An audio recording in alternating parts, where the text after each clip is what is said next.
advisor for Mr. McMahon, Devon, set for action versus Triple H. I guess this is... What the... Who is that? It's a very big, mean-looking dude. What's he holding? And look at the size of that guy.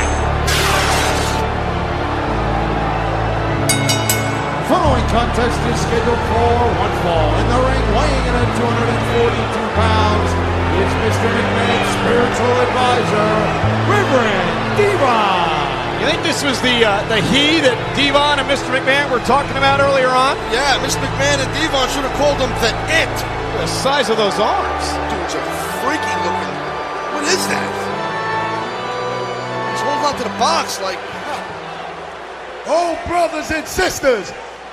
Oh, I've got tonight's sermon in hand. Oh, testify. You see, yea, though I walk through this place of sinners, I fear no temptation. Oh, no, I don't. Because you see, brothers and sisters, Reverend Devon is a righteous man. Ha! Oh, I am a man with great joy. And I know that when a good man above smiles upon me, he'll be smiling because I tried to help you sinners and backsliding people. Backsliders. But long and behold, brothers and sisters, there has been another follower. That's right. This follower will be here to protect the Devon Building Fund. That's right. I want everybody to get up out of your seats. Put your hands together for Deacon Batista. Look at the sun. You must have some good gyms in church, huh? Warning, the RCWR show with Lee Sanders is intended for a mature audience only. The following is an Infinity One Productions presentation, keeping it honest, insightful, and interactive. Covering the latest in wrestling and beyond since 2011. You're listening to the RCWR show. Now, your host, live from the nation's capital in Washington, D.C., Lee Sanders.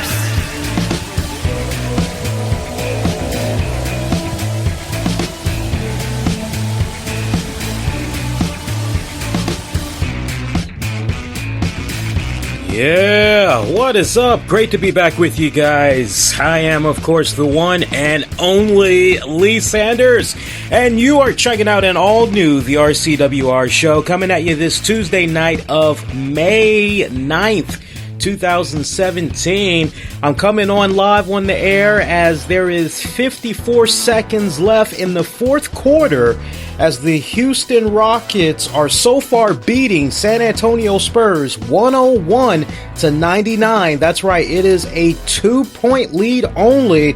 Right now, Spurs have the ball. It is in Ginobili's hands. Looks like he wants to take it to the paint. He could go all the way. Oh, and a beautiful right hand lay-in to guide that ball in, and it is tied right now. 34 seconds left, and we have a timeout. Manu Ginobili making a very critical play. Ooh, with the great left hand, actually, just guiding that bad boy in there. Again, tied 101. Series is tied 2-up right now. This could go into a overtime game. Just went into a commercial break. We're actually going to stay with you guys till the conclusion of this for those of you that might be a little bit curious what's going on with this game. Yeah, man, I tell you what, while we're waiting for the game to resume, I have just honestly been kicking back these past couple of weeks, and I have just been enjoying me some good NBA playoffs. And one fan in particular didn't like the fact that I was choosing NBA playoffs over wrestling, because as far as he was concerned, he hadn't been a fan of NBA in so many years. I'm like, well, more power to you, man. But honestly, when you're in a position where you have a DVR, you can pretty much record whenever you want to record something, watch it at your convenience. There's no reason to feel tied down that you have to watch one particular thing at a certain time.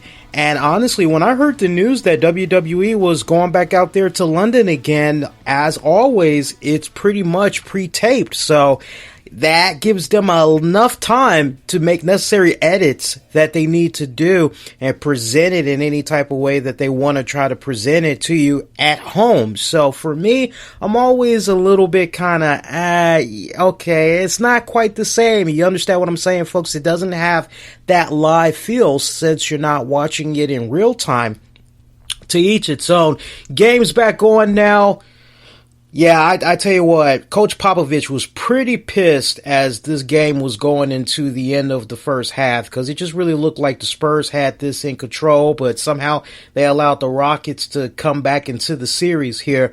Looks like the Beard has the ball for the Rockets. We got about 24 seconds left. Come on now. What you gonna do, man? What you gonna do? Beard has it. He has it. I think he's trying to go for the dagger. He's trying to make sure these guys do not have any type of, and he misses, but it looks like he gets the foul. Yeah, he gets the foul. Oh, man, that was James Harden, a.k.a. the Beard, was able to manage to draw the foul, it looks like. Or wait, was he? We got Spurs fans. We got to crank some audio up here. James Harden, okay, I'm looking here. No, that's bullshit. They're saying offensive foul on James Harden. Wow, you gotta see this play, guys, because I tell you, that was the greatest case of a flop I've ever seen in my entire life, man. The greatest sign of a freaking flop. As far as who I'm rooting for this series, honestly, I love me the San Antonio Spurs. I have come to really love and appreciate that team over the years. They kind of rubbed me the wrong way, kind of like in a New England Patriots type of way, but I'm not sure what happened with me over the years, but as I kind of got a little older, I started having more and more appreciation for the San Antonio Spurs, and I think ultimately it came down to just Coach Popovich. I mean, yeah, he could be a smug a-hole at times, but usually it's for a very good reason. It's always validated, I personally feel, whether it's the silly, redundant questions that he gets at the end of the games and he has to give the post-game interviews, or he's being questioned before. A lot of what he says is pretty validated. So we're back now. Spurs and Rockets have no fouls to give. Both of them have 20-second timeouts if needed, 2 apiece. And it looks as though the ball is in the hands of the San Antonio Spurs. Again, James Harden looked as though he was going to successfully draw a foul, but Spurs, I don't know who that guy was, but he oversold the hell out of that. That was a significant flop, let me tell you. All right, so here we go now. 10 seconds left. Patty Mills is bringing the ball in. Patty Mills could take it to the paint and draw the foul. I mean, he's pretty damn good. He's a good clutch player. Take it in, man. Shoot it. And out of time. Oh, my God, a 3. Dagger. Holy crap. Mills with oh no. Oh my God. And Coach Popovich is grilling the hell out of Paul Gasol. We're going to take a look at this. Patty Mills for 3-2. No, he did not get the ball off in time. That is the end of regulation. Little bit of a delay, man. He really should have just gone on ahead and pulled the trigger. I don't know what the hell he was thinking right there, man. He honestly did not really have that much coverage on him. He could have easily took it to the paint, quite honestly, and that could have been the end of it. But now it's going into overtime, so we'll keep you guys a little bit posted on that one. But wow, it's such a great series so far, what we've been going on. Honestly, when it comes to the talk of NBA, can I be candid with you all? What's been happening with the Spurs and the Rockets, that's been a really great series. What's been happening with the Wizards taking on the Celtics, now that the Wizards have pretty much tied it up, that is now basically a series. All before that, honestly, when these playoffs first began, it's been nothing but freaking cakewalks. I'm not bash mouthing any teams now. I'm just saying, if I gotta be honest, come on, be for real, guys. Cleveland, they pretty much was able to just steamroll their way through the first 2 teams, right? They just steamrolled through that, and they're getting a well-deserved break. You go over to the Golden State Warriors, it's pretty much the same deal. And the way all things are kind of playing out right now, it's really looking as though it's going to be the Cleveland Cavaliers taking on the Golden State Warriors once again. I think the only question we really have to ask ourselves is, when is it going to go down? Because at this point, it just feels like it's definitely going to happen for sure. But, like, is it going to happen sooner rather than later? Like, what's going on right here? But honestly, overall, I've been enjoying the NBA playoffs, but just kind of looking back on the series that we've had so far, I gotta say, we really have not been getting our series until Spurs, Rockets, Celtics, Wizards. It's really been making interesting TV now, especially now that it's kind of coming down to the wire, man. So, again, I'll keep you guys posted during this broadcast on how things are going to be playing out during overtime. It's great to be back. I had took a week off. I actually did not plan on taking the week off. Honestly, what went down with me, we were supposed to do a show for you all on Tuesday, and as the show began to come around, I just was really feeling burned out. A lot of it had to do with work, health to a certain degree, but mainly about, I would say 80% of it, I was like just physically, mentally burned out from work, because they've had me on a couple of different projects that's just been really just, because I work in market research, so a lot of the projects that I was working on, it was just like, excruciating, really a significant headache, to the point I was like, I'm just not really feeling this. Then my health kind of kicked in a little bit, and I just said, okay, well, you know what? I'll go on ahead and I'll just maybe do a show later on during the week. So that combined with the NBA playoffs, I'm like, I'm not trying to miss the playoffs. And to the point, when the NBA finals begin, guys, I'm going to be checking out every single game. So I pray to God a game does not hit on a Tuesday night, because if it does, I'm not gonna leave you guys hanging, but I am gonna try to see if I can find a substitute host that can sit in for me for that week only. So there's a couple of people that come to mind that I'm pretty sure, off the break, Titus, but there's a couple of other people I'm thinking maybe, if under the right circumstances, if they would be willing to maybe step in for that week. It would actually honestly give them an opportunity to test out being live on Spreaker and all that, since they are already doing shows on Spreaker. So more on that as the weeks come about, though. So we were supposed to do something on the weekend exclusively for the Patreon members, and I continue to get burned out. I was like, man, I'm not feeling it this week. So I just said, okay, well, you know what? Comes off like I really need to recharge my batteries, so that's exactly what I did, recharge my batteries, and honestly, I feel a lot better. I feel better, well rested, caught up on much needed rest, was able to catch up on some personal stuff, so I'm feeling pretty good right now. It's still beginning with regards to OT. It's still tied up, but the Rockets, James Harden, he now has the ball for Houston. So, again, I'll keep you guys posted on that. But it is great to be back doing this for you guys. Now, just so some people don't get a little bit upset, just a heads up, there are going to be times where there's going to be exclusive content that's going to be coming the way of Patreon. And by the way, I was going to do this much later, but I definitely want to take this time out. Actually, you know what? I'll get into that later. I'll get into shout outs later for Patreon, because we've got a couple of people that honestly, ever since they have first heard about the Patreon page, they've been representing these past couple of months, and I always mean to give them a shout out, but it was a matter of trying to figure out the back end of Patreon, and now that I have it all figured out, everything's nice and smooth, now I can finally give out those shout outs. So I'll do shout outs later, but yeah, from time to time there's going to be some exclusive content that's only going to be available for Patreon members, and that also includes like bonus episodes of the RCWR show. There could be a situation where maybe I decide I want to do a weekend edition of the RCWR show. Patreon members will pretty much get access to that. So honestly, you can't really beat that. I mean, for $5, if you sign up as a Patreon member, not only do you get any future episodes of weekend edition of the RCWR show, but you're going to get access to X amount of episodes that's released that month for our 30 with Lee series. I'm also going to be coming back into the fold, doing Lucha Underground post-reaction episodes. That's going to be exclusive to Patreon. So there's going to be a lot of cool content in the works. Also vintage RCWR show episodes. There's also going to be some exclusive interviews that you're not going to be able to find anywhere else. That's going to be on Patreon as well. So I'm still finding my way through it. But if you actually go check out the Patreon page right now at patreon.com/RCWR show, you can actually see the revamp that I did to the page recently.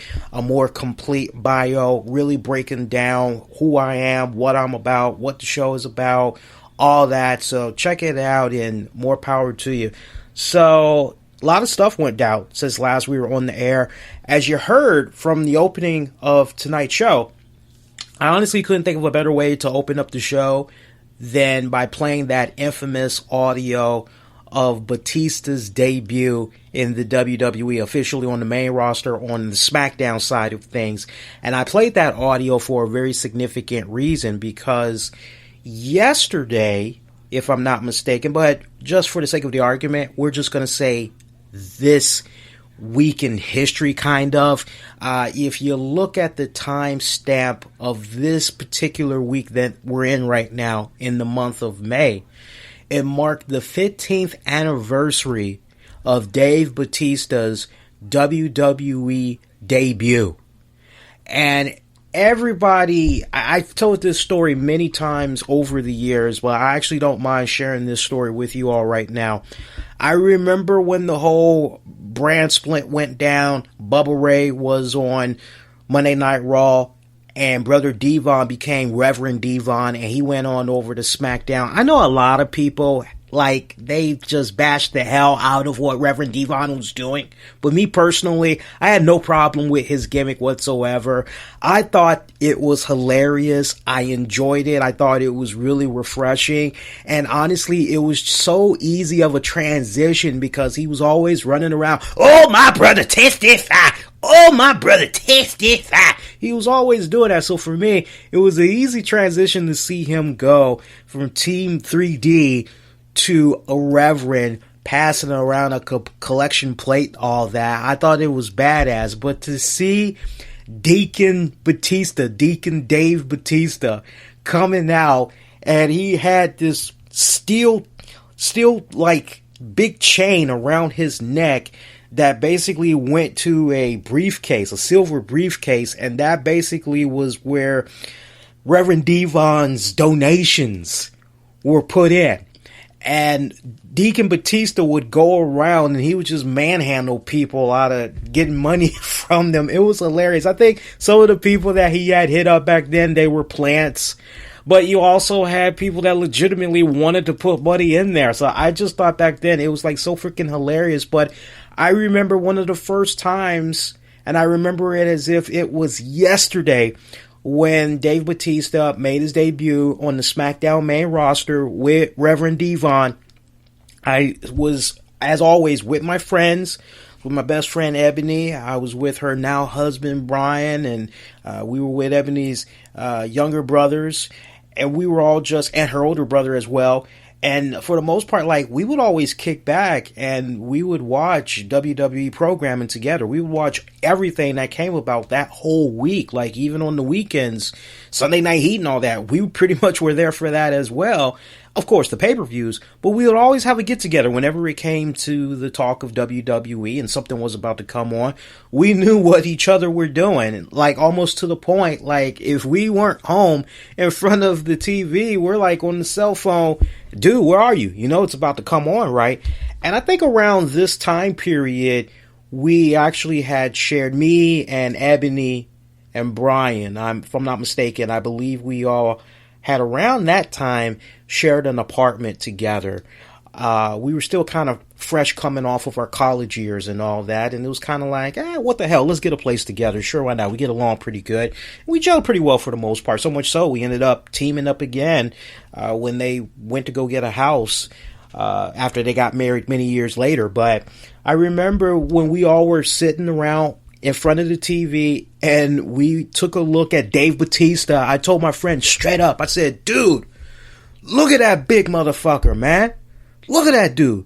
That dude, man, I smell money. And they were like, nah, come on, dude. Like, get out of here. I said, no, seriously. I smell money when I look at this guy. This guy has, like, it. Just look at him. You're automatically drawn to him. This guy has it, I'm telling you. And I told them, I said, this guy's going to be a bona fide megastar, not only in the WWE, he's going to be a bona fide megastar after WWE. And my friends thought I was crazy. They didn't know what the fuck I was talking about. They were like, dude, you haven't even seen this guy wrestle yet. I'm like, I know it. I'm like, trust me on this one. This guy has it. We're going to be talking about him for years to come. Just wait and see. And I tell you what, when you just go back, and it's so funny because there was actually a period in time, briefly, where Ebony actually had became friends with Dave Batista. I remember there was a time when MySpace, believe it or not, MySpace was actually still pretty popular back then. We're talking about the early mid 2000s. MySpace was still kind of like a popular deal that was going on. And I remember somehow when Ebony was in the phase of trying to become a pro wrestler, and I had helped her out many times putting together her video packages and all that to try to send to the WWE to get their attention. We were successful a couple of times too. I know when it came to the first couple of seasons of Tough Enough, we actually were able to get Ebony an audition out there, and you know, I'll tell you guys more about that another time. I've said it before, but for you newer listeners, I don't want to stray too far away from the topic at hand. I'll definitely get into that maybe on the next episode. If y'all really want me to dive into that, I'd be happy to. But I remember when MySpace was really popular and all that, and Ebony was in that process of trying to become a pro wrestler. She was rubbing elbows as far as like interacting, actually had like their contact information and all that. She was doing all this cool stuff from what was going on with Maryland Championship Wrestling, getting contacts and all that from them, and like one contact leads to another, and next thing you know, she's interacting, talking to regularly Jerry the King Lawler, and I believe he had MySpace. If I could be mistaken, but I'm like 80% certain, because I remember her always telling me, oh yeah, I was talking to Jerry the other day. So I'm pretty sure that Jerry back then had the MySpace, but Batista, for certain, had MySpace. And I know this for a fact because they used to always talk about their love of like the coolest things. Like Batista back then, I don't know how he is now, but Batista back then, he loved ferrets. And that was one thing that they had in common. And another thing that they had in common was Dave Batista, he had like this really cool hobby back then. He loved collecting lunch boxes. He loved collecting retro lunch boxes, and so did Ebony. So they had like, it was really cool how they were interacting with each other and all that, and why Ebony lost contact with, I guess life comes at you fast. It is what it is, but I remember like once she really started taking the time to get to know Dave Batista, and then she's, you know, she eventually, the thought was put in her head, well, maybe I could try to do OVW. Maybe I could try to go down there and see about getting my training in. If it'll lead to the WWE, yeah, maybe I could entertain that thought. And as a result of that, you know, back then we didn't have access to OVW like we do now. Now you can access OVW on so many multiple platforms and all that, and you can still check out episodes for free online. But like way back then, you kind of heard about this thing called OVW, Ohio Valley Wrestling, and unless you were actually there in person, you hope that maybe somebody that was there in attendance maybe had recorded a little something on their cell phone. Or maybe like, I don't know, maybe they had like a camcorder or something, and maybe you could kind of check it out that way. Or if you knew somebody that worked at OVW that was taping the stuff, maybe you can get a copy off of them for a couple of bucks or whatever. That pretty much was the only way. Like everything was hearsay around that time period. But like once Ebony really started to get to know Dave Batista, and then she really started researching about his tenure in OVW, and she was able to actually check out some of his stuff.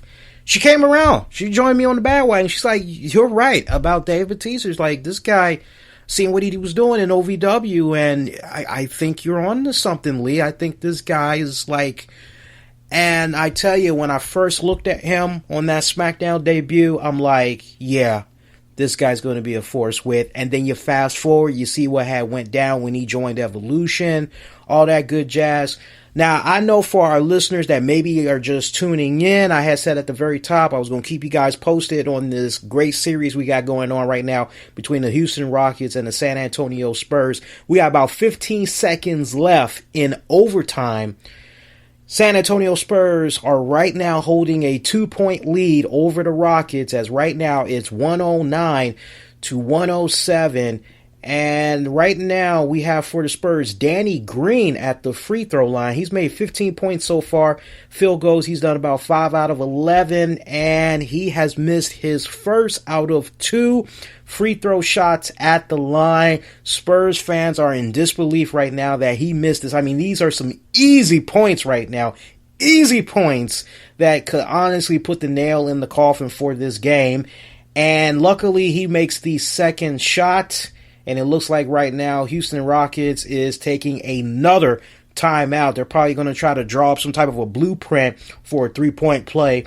Keep you guys posted on that once they come back from commercial break. But I tell you, man, you fast forward, you saw what had went down with Dave Batista after he joined Evolution and all that. And it just gives me such joy to know that way back then when I first had laid eyes on him, I'm like, yeah, and to see how far he was able to come along with his in-ring wrestling career. But then for him, I always figured he would have great success post WWE, but I wasn't quite sure if it would reach the heights that it has, quite honestly. Because this guy, and shout out to him, by the way, he has just, you talk about luck of the draw, you talk about knowing the right people, being at the right place at the right time, staying dedicated to the craft. But the success that he has been able to have in his career late in life, pretty much like post wrestling. Okay, I don't need wrestling anymore. I'm gonna go try to do something else. You know, honestly, I've always wanted to try to do my hand in acting, and he pretty much started kind of late, almost like Samuel Jackson late.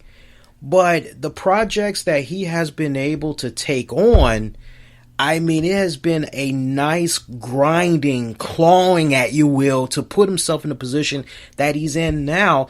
I mean, shout out to him for what's been going on with Marvel Guardians of the Galaxy. I mean, this daggone movie premiered in Tokyo back in April, but it was released, you know, just this past weekend in 3D and IMAX 3D, and so far the movie has grossed like over 430 million worldwide, thus making it the 6th highest grossing film of 2017.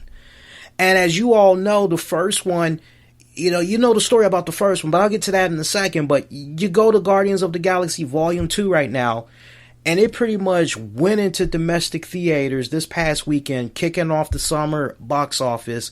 It pulled in $145 million at about 4,000 plus locations.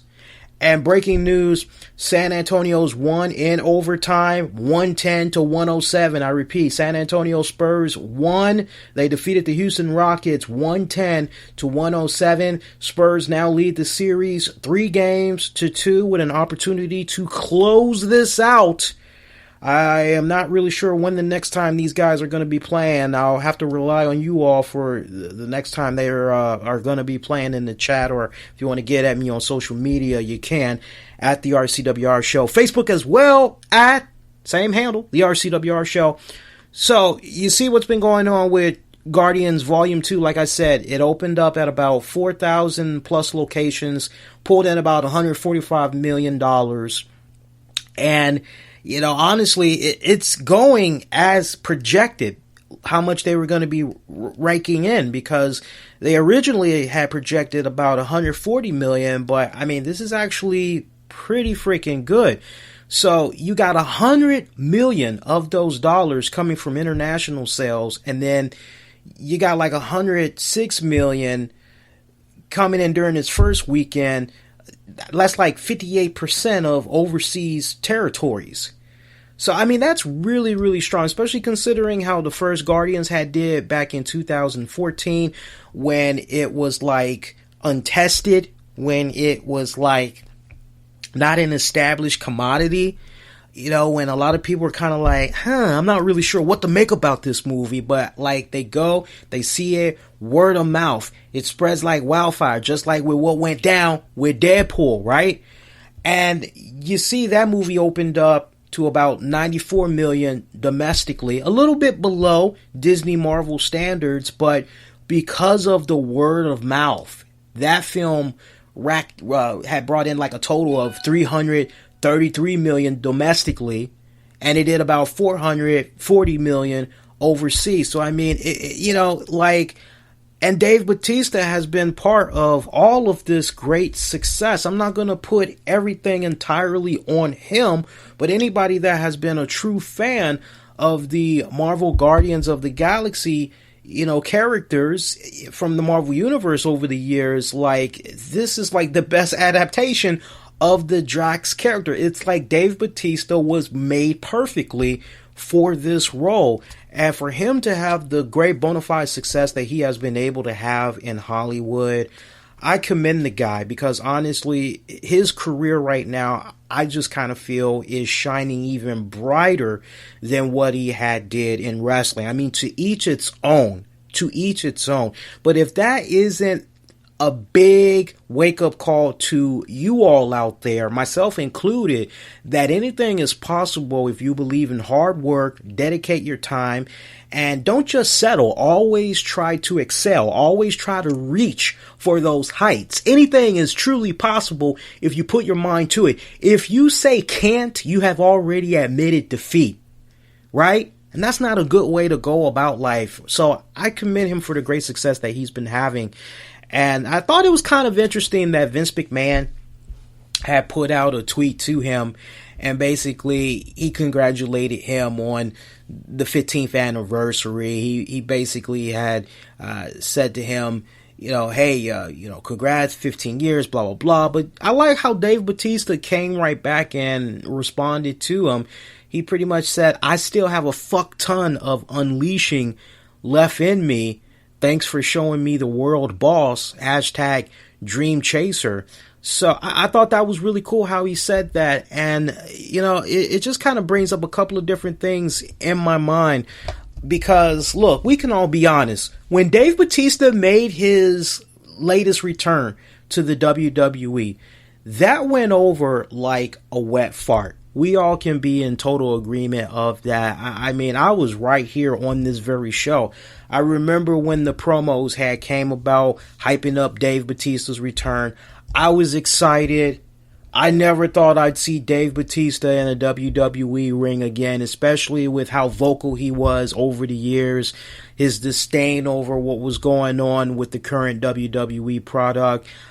I honestly did not believe he was going to be coming back, ever. But then to see that he, the WWE, Triple H and crew were able to make amends and he was able to come back, and I still remember the promos. I'm like, all right, yes, this is actually happening. This is fucking cool.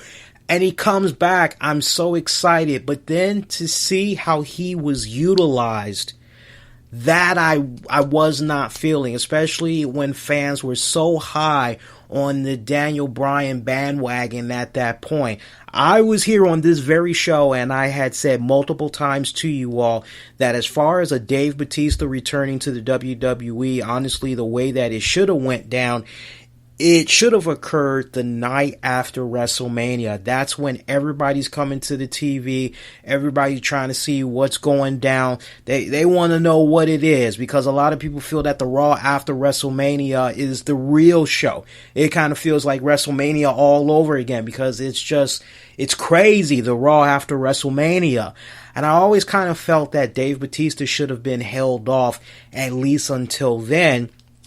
And I know that Dave Batista was very vocal about how he wanted to come in, how he wanted to be utilized, but it didn't go down that way. And probably what was one of the biggest, smacks in the face to the WWE, talk about something blowing up in your face, is Dave Batista. You know, he actually, if I remember, I would have to actually do a little bit of research again and try to pull up the interview.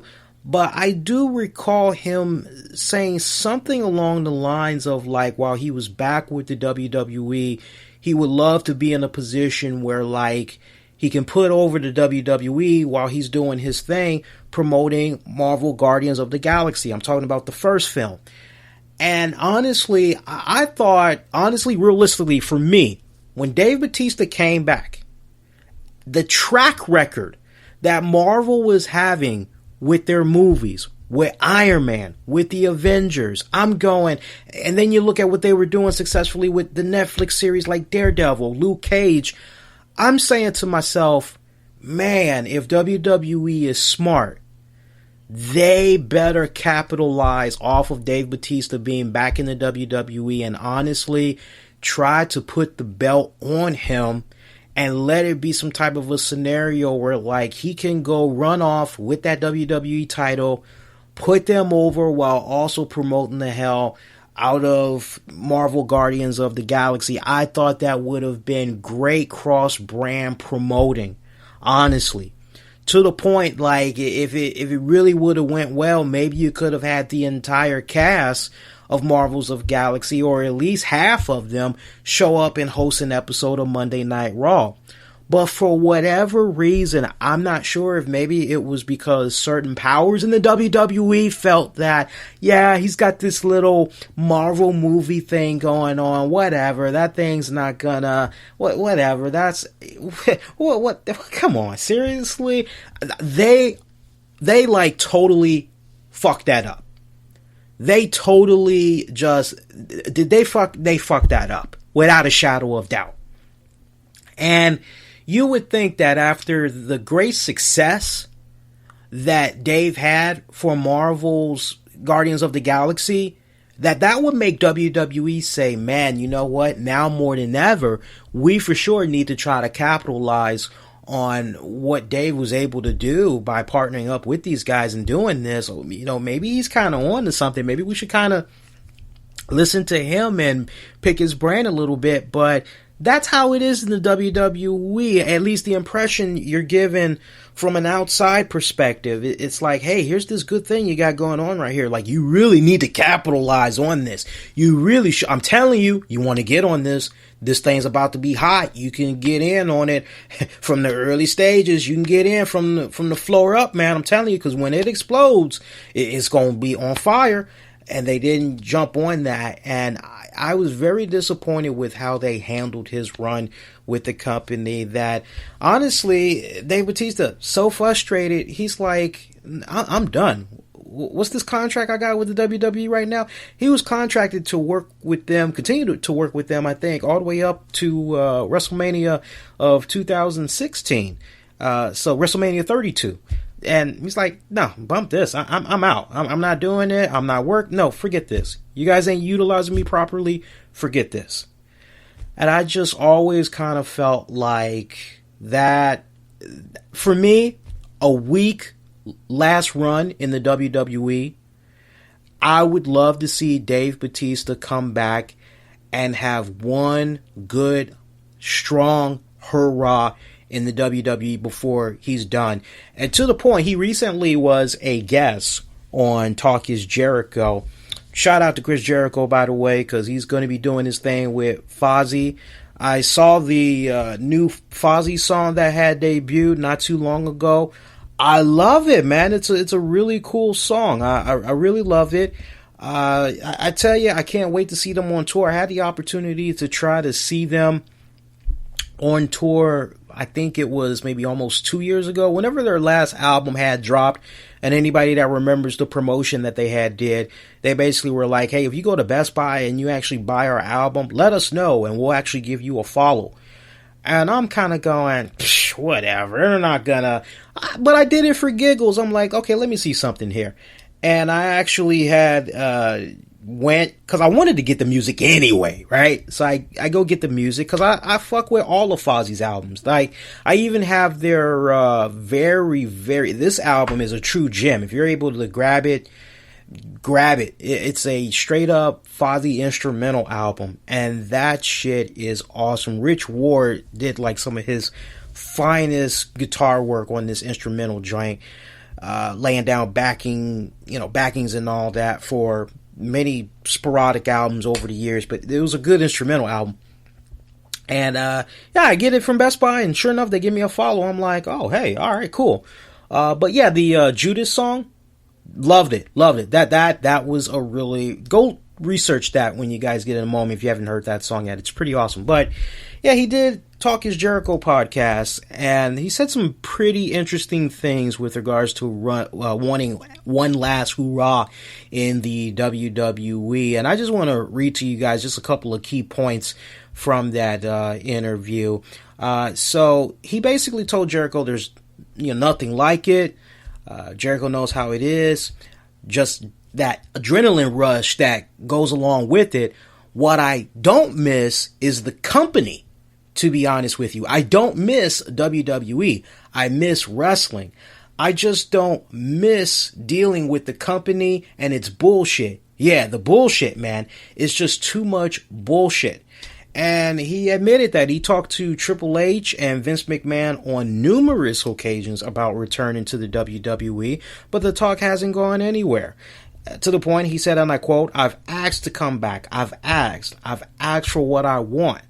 I tell Jericho, and I've talked to Hunter about it, and I've talked to Vince about it. I said I would come back and run a whole program with Hunter. That's the only thing I'm interested in, and they're not interested in it." He also added, I guess WWE is not interested, and I've run it by them a few different times. They just say, meh, we'll think about it. Vince, every time I ask him, meh, I'll think about it.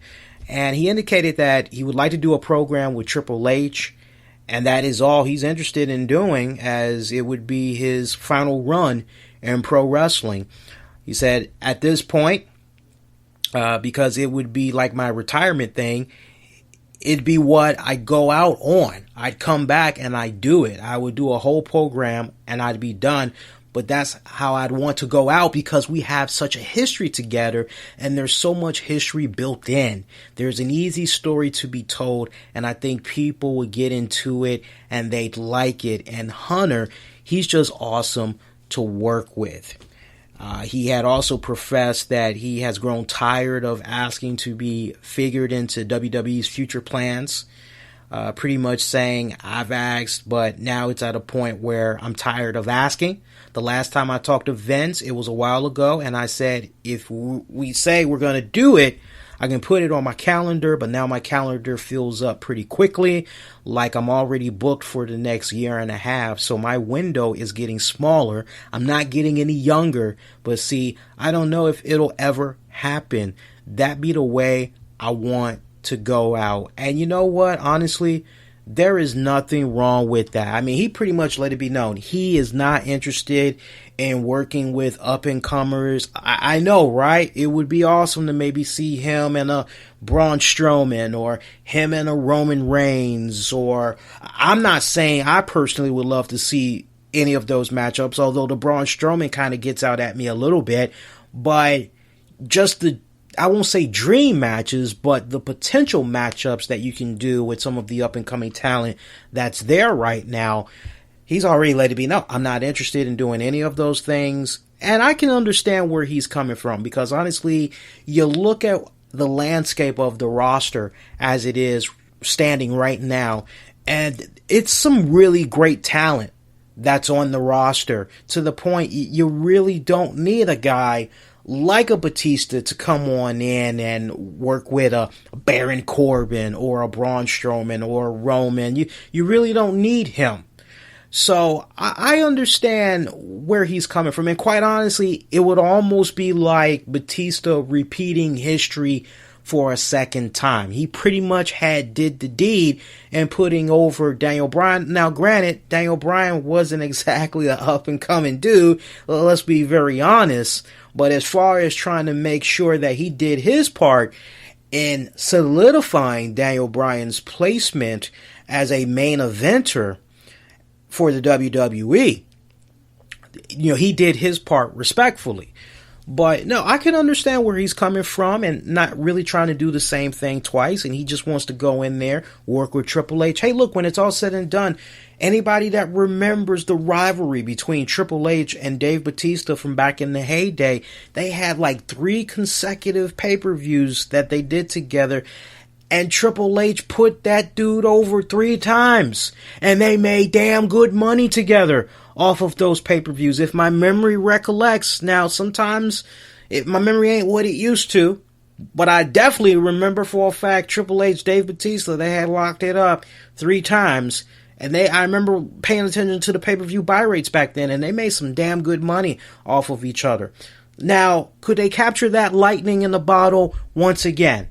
As far as from a monetary standpoint, I mean, times have changed now, man. You got so many other promotions that's out there and everybody's competing.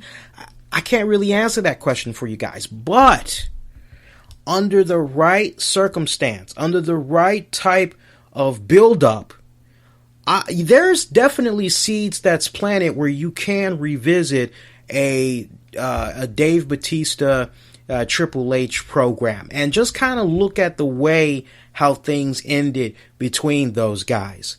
You pretty much had Batista let it be known that one of the main reasons why he came back to the WWE the last go round was because Triple H had promised him a championship opportunity. He promised him a championship match at becoming, a champion. He promised him that.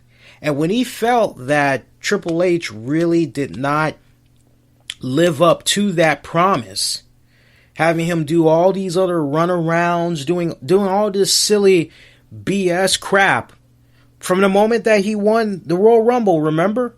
Anybody remember that? So, actually, no, correction. Yeah, damn, I gotta actually rewind it back. Who won that Royal Rumble? Wasn't it Daniel Bryan that won that Royal Rumble? I seem to remember Dave Batista coming back and he was talking about how he wanted to go win the Royal Rumble. You know what? Wikipedia is our best friend, man. So I'm actually there right now. Let's see, 2014. Let's come right back, right? He returned, correct, right? I'm there right now, actually. January 20th, Raw, right? Royal Rumble negatively, right? That's right. Yeah, it came back to me now. Wow. I can't believe I almost forgot about that. Right. Dave Batista came in at number 28. Yes, it's coming back to me now. And the crowd booed the shit out of him. Daniel Bryan did not take part in the Royal Rumble match. Yeah, it's actually coming back to me now. And yeah, that really began the tide of change, I personally feel, when it kind of backfired on WWE and how they were trying to utilize Dave Batista at that point. Daniel Bryan already building up such great momentum there, and for Dave Batista to just come right on in there like that really had pissed a lot of fans off. It's coming back to me now. But no, when you just kind of look at the seeds that were planted there with Batista, Triple H, you can easily revisit it. I mean, look, I'm not going to spend several minutes on this, but one thing that kind of jumps out at my mind, quite honestly, you honestly could have planted some seeds in right now. I mean, if I was the WWE, I would have been planting some seeds of maybe Triple H and Dave Batista maybe getting it on that SummerSlam, quite honestly. And I think one of the ways that you possibly could have kind of gone that route is you could have had maybe Triple H take some little nice subtle shots at Dave Batista and his success with Guardians of the Galaxy 2 online. Dave Batista could kind of take a couple of shots right back. And you could have maybe did a little something like that way, and it kind of escalated to the point where maybe Dave Batista was a special guest host for Monday Night Raw. You could have easily maybe like done it that way, or you could have done some type of a scenario where minus the whole Batista as guest host of Raw. You honestly could have just had Triple H and Dave Batista just continuing to go on social media, just slowly chipping away, telling a really, really good story on social media, get the fans eating it up real well, and it gets to a point where the trash talking gets so out of hand that Dave Batista's like one day on social media, oh, so Raw's happening at the Staples Center, huh? Just so happens I'm out here trying to finalize a deal on this movie I'm looking like I'm going to be working on. I don't know. I feel like maybe taking the family out to go see a little bit of wrestling action. Who knows? I mean, just that little subtle thing right there, just the littlest things. You could have easily just built up upon that. You could have went with Dave Batista pretty much calling Triple H out on his bullshit, talking about how, honestly, you could honestly, put a little bit of realism into it. You could honestly have Dave Batista say to Triple H, let's be candid, man. It burns you up. It burns you up of the success that I have been able to have outside of the WWE, because let's be honest, you tried and you failed miserably at having a career outside of the WWE. And look at how it had ended up for you. You bombed so bad in some of the movies that you were attached to. Your father-in-law had to basically start up a movie production company and basically make you a star that way. Yeah, that's the honest truth. You can have Dave Batista pretty much kind of go that freaking route. Oh my God, there's so many like opportunities you can go with that. But you could definitely have the whole jealousy thing be one of the main drives, basically saying, you know, hey, Triple H, you never really had my back. You never really had it in for me in a positive way.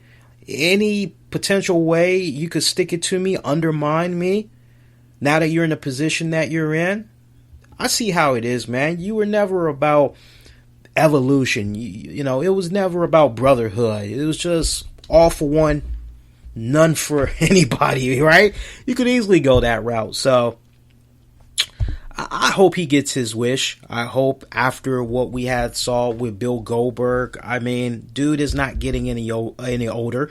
He's 48 years of age right now. Right? He just had a birthday back in January, so he's 48.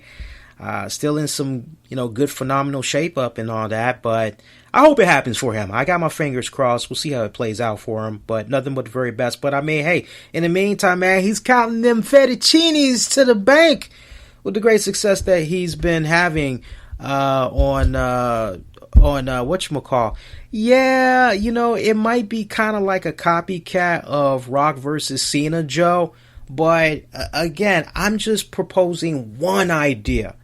You know, that's the beautiful part about this show. I only tell you guys a couple of ways that they can at least get the ball rolling and see what seems to be really popular nowadays amongst the WWE. If you all really stop and really pay attention, there's actually a lot of feuds on WWE nowadays that's instigated 70% of the time through social media. Believe it or not. I have seen many a weekend, and anybody can back me up on this. I have seen many weekends where you can be minding your own business and it is a slow wrestling news day. And all of a sudden, you'll see something from WWE. You'll see something from two WWE superstars. They'll be going at it a little bit on social media, taking some cheap shots at each other. And they just continue to take little cheap shots at each other on social media, and then eventually it kind of blends on over to something exclusively on the .com website or exclusively on the network. You have to start somewhere, Joe. You have to start somewhere. You can't just have Dave Batista just pop up in the middle of the ring just out of the clear fucking blue and run the game that I was talking about with regards to Triple H. You cannot have it go down that way. Think about it also from this standpoint within closing, and I honestly thought I was done with this topic, but think about it from this standpoint in closing. Just the fact that WWE and crew really did not take the time out and do their proper research, hell, maybe to the point of even trying to see if they could get advanced copies of the first Guardians of the Galaxy movie, shows you how little faith they had in Batista really being able to become a celebrity household name off of this movie. This was truly his opportunity. This was his moment. And WWE, they just looked past that. They didn't think it was anything. They thought they had this guy exactly where they wanted him, locked in once again as a wrestler who honestly they felt they were going to have put over whatever young and up and coming talent they wanted to have work with Batista. That's honestly what they thought that they were going to be getting out of him for the long haul. And that's not what he wanted. And it backfired. The success and all that. I mean, anytime you got your own publicist and team telling you, don't go back to the WWE, it's like now officially beneath you, especially considering how they did you, how they should have properly utilized you. Nah, man, bump that. So, I mean, if you want to be real, you have the seeds planted where you can really push realism to its finest. But it's up to these guys to really figure it out if that's something that they actually want to do, man. But whatever. So, some other stuff that has been on my mind since last we were on the air. I can't believe I've already got like almost an hour into the show, minus some of the songs we were playing to kick things off. So, look, can we be candid? I don't want to get into the whole Raw SmackDown spiel. Because honestly, with what I saw this week, I'm actually pretty damn glad I did not watch both of these shows. Well, I had to watch SmackDown kind of in real time, but I actually kind of had it playing in the background, glancing at it occasionally. I mainly was trying to finish up a tournament I was doing for a Marvel Puzzle Quest game. But I got to tell you, with what we had got from Raw this week and also what we had got from SmackDown, it's usually that week of WWE programming where it feels like a throwaway episode to a degree because they're out in London and, you know, for the most part, you're going to read spoilers online. But, you know, even after you get past spoilers, it's like, okay, you're able to dodge the spoilers, but just the fact that you know that it was taped earlier in the day, it's not so much anything can happen because now guys can go back in and they can do their edits, right? SmackDown, even though it came on at its regular time, SmackDown was taped earlier today as well. It wasn't live. If I'm not mistaken, they were still out there in London. So, but, you know, there were a couple of key things from Raw that I had enjoyed this week. I actually had enjoyed seeing Dean Ambrose and The Miz co-acting general managers. I enjoyed their chemistry. Now it's getting kind of interesting amongst the two. I mean, past couple of weeks, it kind of seemed a little, okay, Miz is carrying this. When is Dean going to kind of like carry this? When is he going to carry his weight? Because right now, Miz is pretty much doing most of all the work. What the hell? So it's nice to finally see Dean kind of come around and he's kind of jockeying back and forth now. Now it doesn't feel so one-sided. Raw had came to us from the O2 Arena. Had loved that. So, yeah, no Kurt Angle. Kurt Angle was not in attendance. He pretty much was in existence via phone or whatever like that. Finn Balor had took on The Miz. That was actually a pretty good matchup that we had saw. See my girl, Alexa Bliss. She was involved in a backstage segment with Nia Jax. That I love. We see Nia Jax. She's like, hey, homegirl, I saw you talking all this trash last week to all the other women on the roster, but you didn't say anything about me. What's up with that? And I like how Alexa came at her like, no, it was because I was trying to basically show you respect. I actually think you're pretty cool.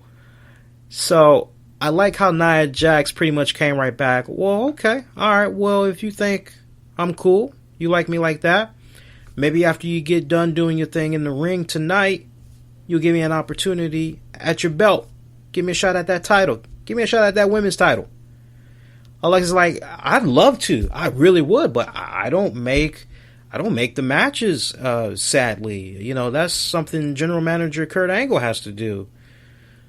So Nia's like, okay, well, all right, well, when this is over with, we'll see what we can do. We'll talk it out. We'll see if we can make this happen. But for now, you got a partner for tonight. Basically, somebody to watch her back, as Alexa Bliss took on Mickie James. A great matchup that we had right there. Alexa Bliss picking up the win. I had a little bit of a problem with this particular matchup. Oh my God. I'm watching my guys NBA on TNT and they're picking on Ernie Johnson and his damn fade haircut. They're wondering, some of the social media tweets that was coming in, did Ernie and LeBron James go to the same barber? And now they're cutting up on Ernie. Leave that man alone. No, but we had saw Alexa Bliss, Mickie James. I had a problem with this matchup in one key moment that I just want to touch upon for a few seconds. There was a spot that I recall where Nia Jax is at ringside and Bayley eventually comes out. She's like trying to come to the aid of Mickie James. And I remember somehow Nia Jax, she ended up trying to get physical with Mickie. She grabbed her. Something went down. And I think the referee saw it, but because Nia Jax did not hit Mickie James, the match wasn't thrown out. It continued. But luckily, we had saw Bayley. She's like seeing everything that's coming about, and she comes around the corner. Nia Jax kind of sees her coming, so she kind of frees herself up to anticipate whatever Bayley's going to do to her. And Bayley just gingerly climbs up on one step, pretty much launches at her in like a a diving crossbody. And I had a hard time like really taking that in, because Nia Jax, we've seen her in these positions before since she's been on the main roster, where girls are like coming at her with a flying crossbody and Nia is able to successfully catch them, and she does whatever with them, pump handle slam, whatever. And I just thought it was kind of odd this go round that big, solid Nia Jax, who's like this behemoth, all of a sudden she goes crashing down from a much smaller girl in Nia Jax. So I had a really hard time buying into that one, but it was what it was, man. We saw Braun Strowman take on Kalisto. This match, it did not happen because my man Roman Reigns came out. We actually, look, I got to be candid, I got a problem with how this segment came about on Monday Night Raw. And now that I'm going to put this out there, a lot of you guys are probably going to be like, yeah, you know what, Lee, that actually did happen. Now that you bring it, I didn't even think about that. So, before this match happens, first the setup. Strowman's left arm is in the sling. He's the one-arm man. He can't really do this match. He doesn't really want to fight Kalisto. But he's like, hey, whatever, I can beat this guy with one arm. It ain't no biggie. And Dean Ambrose actually makes this match up. Kalisto's looking for a little bit of revenge anyway, right? So, before this match comes about, Strowman actually grabs a microphone and he says to the crowd, hey, Dean Ambrose is supposed to be co-GM. Well, you know what? He can shove it. I'm not accepting this match because I'm injured and because Roman Reigns is a coward and won't face me man to man. So at that point, Braun's back is turned away from the referee and Kalisto, as it appears he's on his way out of the ring. And we see the referee talk to Kalisto, as then all of a sudden you hear a bell ring. And then like 4 seconds later, the referee is calling for the bell to ring, all while Braun Strowman still has his back turned. I am like, when it counts the most, I pay attention to detail. And for me, I had a really hard time like sitting down and really taking in this segment of the night for Raw, because it was poorly executed. I think honestly what really should have gone down was Kalisto being so upset at the fact that he was physically disrespected the way he was by Braun Strowman. He honestly should have been attacking Braun Strowman as soon as he turned his back. Kalisto should have came right up, at least push him and say, hey, don't turn your back on me, man. You think I forgot what you did to me last time? I want to fight. You know, do something. Do something to justify the match even remotely happening for a few seconds. I wish they could have done something at that nature, but they didn't go that route. So that for me was a little bit frustrating. Eventually, we did hear the music of Roman Reigns, and Roman comes out and Kalisto just magically disappears. Okay, that is what it is, but these two guys, they're pretty much going at it once again, just brawling. Roman Reigns pretty much getting the upper hand on this one as he was able to take a steel chair, taking it to that left arm repeatedly. Braun Strowman honestly did a really good job selling that, and legitimately it looks like Braun Strowman is going to need to get some type of it's minor surgery. He's going to have to get some stuff done with his elbow. But I believe there's maybe some bone fragments in there, and you kind of know how that is when you got some bone fragments going on and it's tearing into the muscle, cutting at it and all that. That can really, if untreated, that can cause something even more serious that could result in somebody being out for a longer period of time. So it looks like Braun is going to be getting this surgery, and that's why you saw the beatdown that he had got. Is being said that he's going to be out for at least 4 weeks. Some are saying maybe even a projected 6 weeks. So that's how we're going to have him be taken off TV. Honestly, I am fine for this right now because of the simple fact you need a little bit of a cool off right now. You really do. I love what these two guys have been doing. I love this feud that they have been involved in, and I have been very consistent with my critique of Roman Reigns. Love the guy, hate the guy. There's one thing that you cannot deny. Every time he is in that ring, no matter who his dance partner is, there has never, and see, this is the challenge. You look at all the interactions that has come about on social media over the years with regards to Roman Reigns. You will never find a person saying his matches are garbage. You never find that. Everybody focuses on the character being shoved down their throat, but you never, and you listen to the Stone Cold Steve Austins, you listen to the Booker T's, you listen to the JBLs, you listen to the people that have been around the business, you listen to Taz, you listen to a lot of these guys that have put in the mileage. And they all say the same thing about Roman Reigns, which is what I have been saying about this guy almost since like day one that he's come up on the main roster. His matches are good matches. I've yet to see a 5-star match. I have yet to see a 5-star match.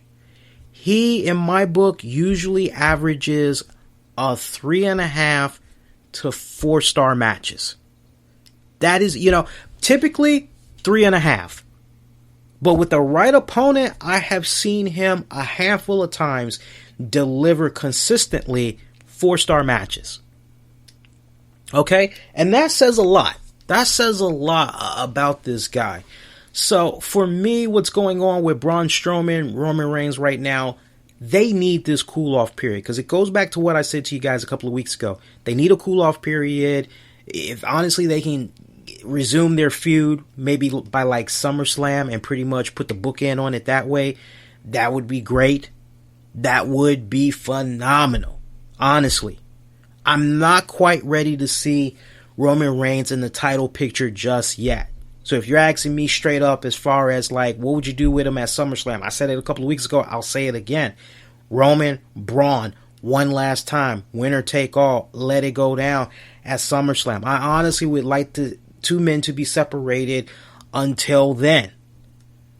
would make a lot of sense. It would just make a lot of sense. Otherwise, like, there's not really anything you're going to be able to look forward to come SummerSlam, sadly. So, yeah, we'll see how that plays out, man. But, like, he's got this minor elbow surgery that he's going to be doing. So, we'll see how that plays out. But, I mean, you see the just genetics that Strowman has. I mean, this guy is a freak. He takes really good care of his body.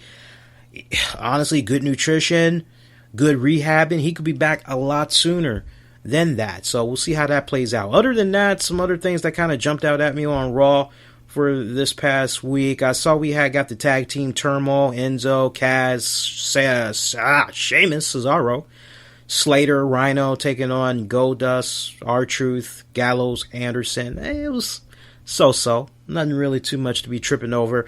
Number one contenders, Cesaro and Sheamus. Good matchup between Samoa Joe, Seth Rollins. I enjoyed that one. Closing moments of that one, we saw the referee trying to check up on Rollins, and as the referee was checking on him, Joe grabs the pad, throws it. Referee's yelling at him. Joe grabs Rollins as the referee warns him. Joe sends Rollins headfirst into the exposed steel. Referee has no choice but to call for a disqualification. Winner by DQ is Seth Rollins. After the bell, Joe continued to attack Rollins. So it doesn't look to be over just yet. It's going exactly as I had projected that this feud will go. I'm actually not disappointed with the way this is continuing to go on. Love the Bray Wyatt Dean Ambrose main event match that had closed out Monday Night Raw. Actually a pretty good matchup. It was you know what? It was kind of refreshing to see these guys locking horns on the Raw side of things. Even appreciated it more seeing my man The Miz interfere in this matchup, causing just a little bit of a distraction, helping out Bray Wyatt there. I actually love that, but I wish we can kind of get away from this. The only way Bray Wyatt can win matches is if there's interference. I wish we can kind of get away from that, because nowadays I'm just kind of noticing the track record, and it goes even way before the whole House of Horrors. It just seems like when you look at his track record, seldom does he just win cleanly in the middle of the ring against a megastar without any type of interference. So I really wish we can kind of get away from that with Bray Wyatt. So that's probably the only thing I don't like that's currently happening with Bray Wyatt. I hope that changes in the coming weeks. But a pretty lackluster episode of Monday Night Raw. Pretty average. I won't say lackluster. I'll say it was an average episode. SmackDown, pretty average episode as well. A lot of talking on this week's SmackDown. Hey, talking is my job. Thank you very much. Talking is my job. Let me do the talking. SmackDown, just give me the action. And it just kind of felt pretty light on the action this week. We saw the Welcoming Committee. Yeah, the Welcoming Committee. They pretty much were in the corner of Natalya as she had faced Becky Lynch one-on-one. Those two girls had a pretty good matchup right there. Pretty short match. I'm kind of coming around to my guys, Breezango, as they're doing the whole Law and Order SVU inspired investigating. It's very quirky. I'm kind of reminded of Edge and Christian, like very early on when it was like so bad. It was just like cheesy bad, but like you kind of chuckled. I'm kind of coming around to these guys, man. And that says a lot, because I like had these guys a couple of months back on my pink slip list. I wanted these guys to get the pink slip, but they're kind of making me come around to them. I don't know what's going on with me, man. Seriously, I don't know if I've been like drinking something that's kind of tainted, you know. All I've been drinking as of late is water, kind of doctor's orders, but yeah, I don't know if my water's tainted or what, but I'm actually kind of coming around to these guys. Very quirky, these guys are. Also, I like the evolution that's coming about with Eric Rowan. Eric Rowan had a matchup with Luke Harper. Oh, and breaking news, by the way. Apparently, Luke Harper now has his own tank top that you can get on the WWE shop website. I see nothing that is significant whatsoever that lets fans know all around the world that are wrestling fans, that are WWE fans know that you are a Luke Harper fan. So, like, other than the official WWE authentic logo, you're pretty much going to be paying anywhere from $20 to $30 just for the WWE logo. If you want to really feel like you got some Luke Harper apparel, look, man, my honest advice, go to JCPenney, go to Walmart. You can probably get yourself a tank top for about maybe $10 during this time of year. Probably $4 if you wait until winter. You can wear that bad boy, sleep in it for a couple of days, stretch it out, eat something greasy, lick your fingers, use it as a towel, a napkin, just wipe that tank top with it, right? Go, I don't know, have sex in that shirt, go out for a jog, and maybe, just maybe, you can build up enough of that crap that Luke Harper usually has on his tank tops that you'll have your very own Luke Harper tank top when it's all said and done, right? So do that for what it's worth, but I saw nothing impressive about this latest tank top, I gotta tell you. But Eric Rowan, now he's doing something kind of cool. He's now like got this new sheet mask that he's been pushing for a couple of weeks now, and he is now talking to it, and I love that simple little thing. And see, just by that touch that WWE did, they just don't know.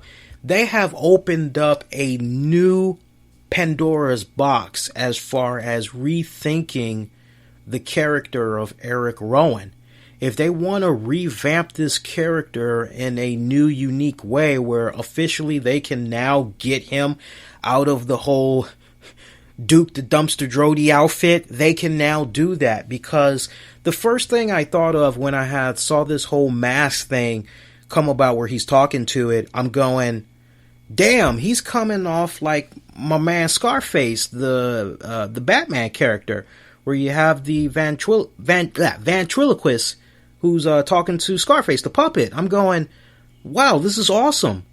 Yeah, keep that up, WWE. I like the fact that he's now talking to the mask. I think that it needs to continue to happen over the course of time, where he is spending even more and more time talking to this mask, and like it's telling him to do certain things. I would love to see it get to the point where like his attire changes as a result, because honestly I've been wanting to see him out of that damn one-piece outfit for a long time now. If there was ever a character that is in need of a dire refresher, it is Eric Rowan. Luke Harper kind of has a little bit of a refresher.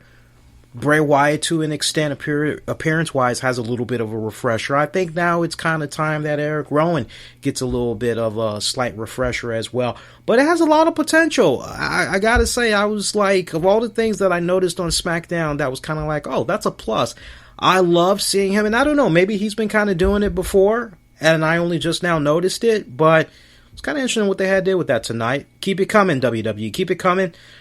Dolph Ziggler calls out Shinsuke Nakamura, pretty much continuing what they've been doing the past couple of weeks. Dolph Ziggler being a troll. Dolph Ziggler, oh man, they're picking on my man Shaquille O'Neal. For great low rates, you can get online, go to the general and save some time. Oh no, not Shazam or Kazam. Leave that poor man alone. You're going to have him walk off the damn set. Same spiel as last time, that Dolph Ziggler jealous of the fact you got freaking Nakamura hasn't wrestled yet, blah, blah, blah. Like, we've pretty much seen this already. Now we know Nakamura is going to be making his in-ring debut at SmackDown. I do love how the crowd came at Dolph Ziggler when they were chanting NXT, because at one point during Ziggler's tirade, he commented how the guy hasn't wrestled yet, hasn't had one match in the WWE, and the fans, very witty, come right back, NXT, NXT. And rather than Dolph Ziggler say, with all due respect, that's the minor leagues. We're talking about the big leagues, folks. Keep up with me, okay? I'll talk a little slower for you all so you can understand. Rather than him go that route, he just takes the cheap, easy way out. He goes, this will be edited later. I just thought that was a weak cop-out. I was like, come on, man. Other than that, decent main event match. Randy Orton, AJ Styles, Sami Zayn taking on the team of Jinder Mahal, Baron Corbin, Kevin Owens. Final moments of that matchup, Orton had finally got the hot tag right as Jinder came in. Orton unload, hit with a power slam. Corbin runs in, but he also takes a power slam. Orton connected with a draping DDT on Owens. Orton was getting ready for an RKO on Mahal, but the Singh brothers hit the apron. Orton turned his back and around to a shot from Jinder. Sami connects with the Blue Thunder Bomb on Jinder, followed by Corbin connecting with a backbreaker to Sami. Styles comes in with a Pele kick to Corbin. Orton sends AJ out of the ring. Orton connects with an RKO on Owens, but then Jinder comes from behind with a Cobra clutch slam on Orton for the pin. And that pretty much was the bookend to SmackDown. New development for Rusev. Rusev apparently said he hasn't heard from Shane McMahon yet since making his WWE title shot to man a couple of weeks ago. Said he doesn't like being ignored, and as a result of that, he's going to be coming to SmackDown next week to get his answer. And keep in mind, Rusev is still pushing that new haircut that he had got from a while back. So, I'm actually looking forward to seeing my man Rusev pop up. Hey, for those of you just joining us, maybe you're getting in from work or whatnot. If you did not catch the Spurs taking on the Houston Rockets, the encore presentation is happening right now on TNT. I highly would recommend you check out Game 5. I tell you, it was a really, really great game that we had tonight that went into OT. If you've done a good job of dodging the spoilers and all that, hopefully for those of you that's like just now coming in listening to the show live, and you're like, man, what happened with that Spurs game? And you got it on DVR, there you go. And for you other guys, honestly, I'm looking forward to that Wizards game that's going to be coming about tomorrow night, man. That Wizards Celtics series. Oh my God, that is going to be like so freaking awesome. I'm aware of some wrestling stuff that had went down news-wise. I'll get into that in a little bit. But first up, man, I want to give some shout-outs to some Patreon members, man. I tell you, like, ever since I did the fine-tuning, tweaking the Patreon page, slowly but surely uploading new content, all that jazz, man, I tell you what, the Patreon members, they've been representing, and this is my part of the show that's going to be dedicated. Honestly, I'm going to do it every single week except for 1 week, which is basically the first week of the month, because I have to make sure that everything gets processed as far as payments, trying to verify, like, okay, who's on point.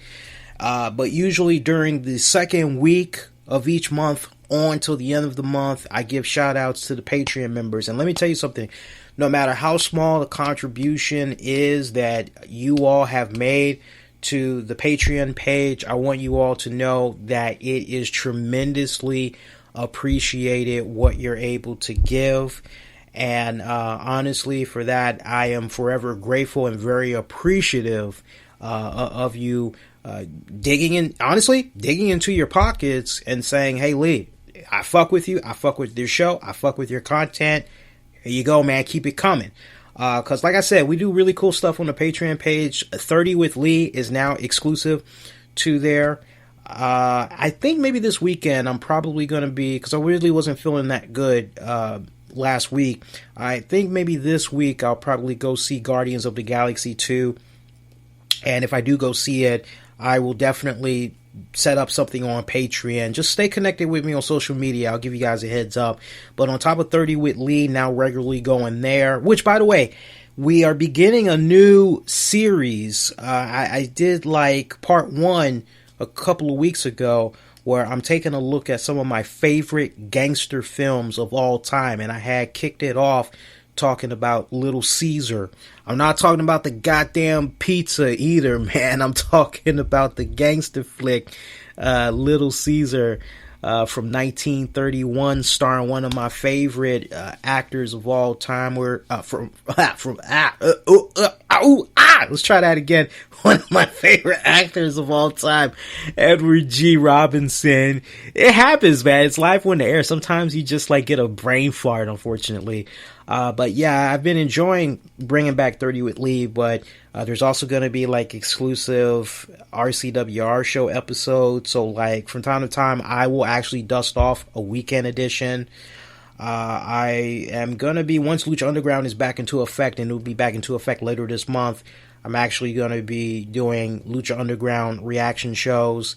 And honestly, you can get in on all the action for just $5. Just think about that for a second. You get access to X amount of episodes of 30 with Lee that goes about that month. At the minimum, you're guaranteed 2 episodes of 30 with Lee a month.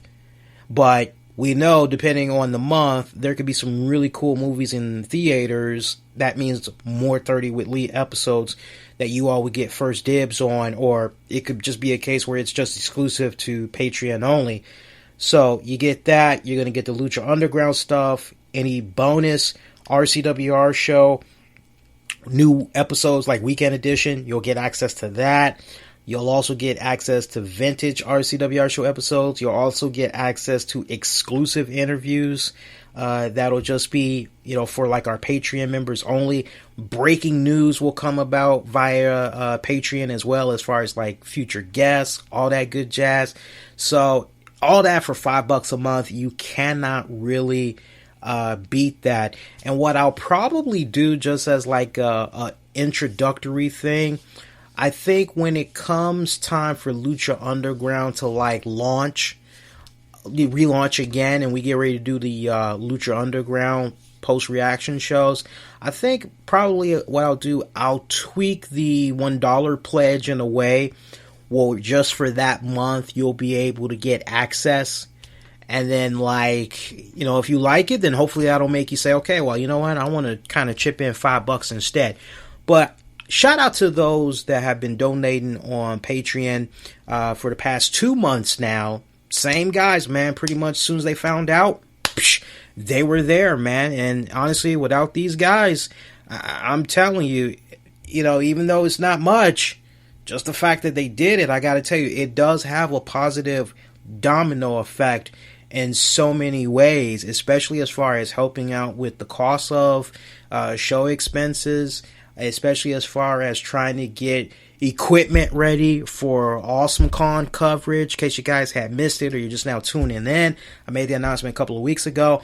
RCWR Show has been invited to Awesome Con happening in June at the Convention Center in Washington, D.C. We're going to be part of the press media. And there's already a couple of interviews that we were able to kind of get set up. I'm actually trying to see if I can get something set up live in person. But, oh, my God, man. I can't wait. I'm so freaking excited for it. But shout out to Patreon members as follows. Shout out to Razor. Shout out to, this guy was new, it just creeped up on me, but past couple of months now, he's been able to represent, and I appreciate him. Hopefully he pops his head in the chat sometime in the future, or get at me on social media, say hello. But shout out to John Davis, shout out to you, my friend, and shout out to longtime RCWR show listener, Kingsley. Hope you are doing well, my friend. I know you are out there in the UK. Shout out to you, Kingsley. So, yeah, get on that, man. Get on Patreon. Patreon.com/RCWR show. We're talking about Wizards and all that earlier. And I gotta tell you, man. Woo-wee. Man, when I was watching the games last night, I tell you what, man, if there was ever a time where I'm kind of going, okay, can we please get away from this, because this is just downright sad. This is downright freaking depressing. I ain't really trying to be seeing this shit. What the hell is this shit on my TV?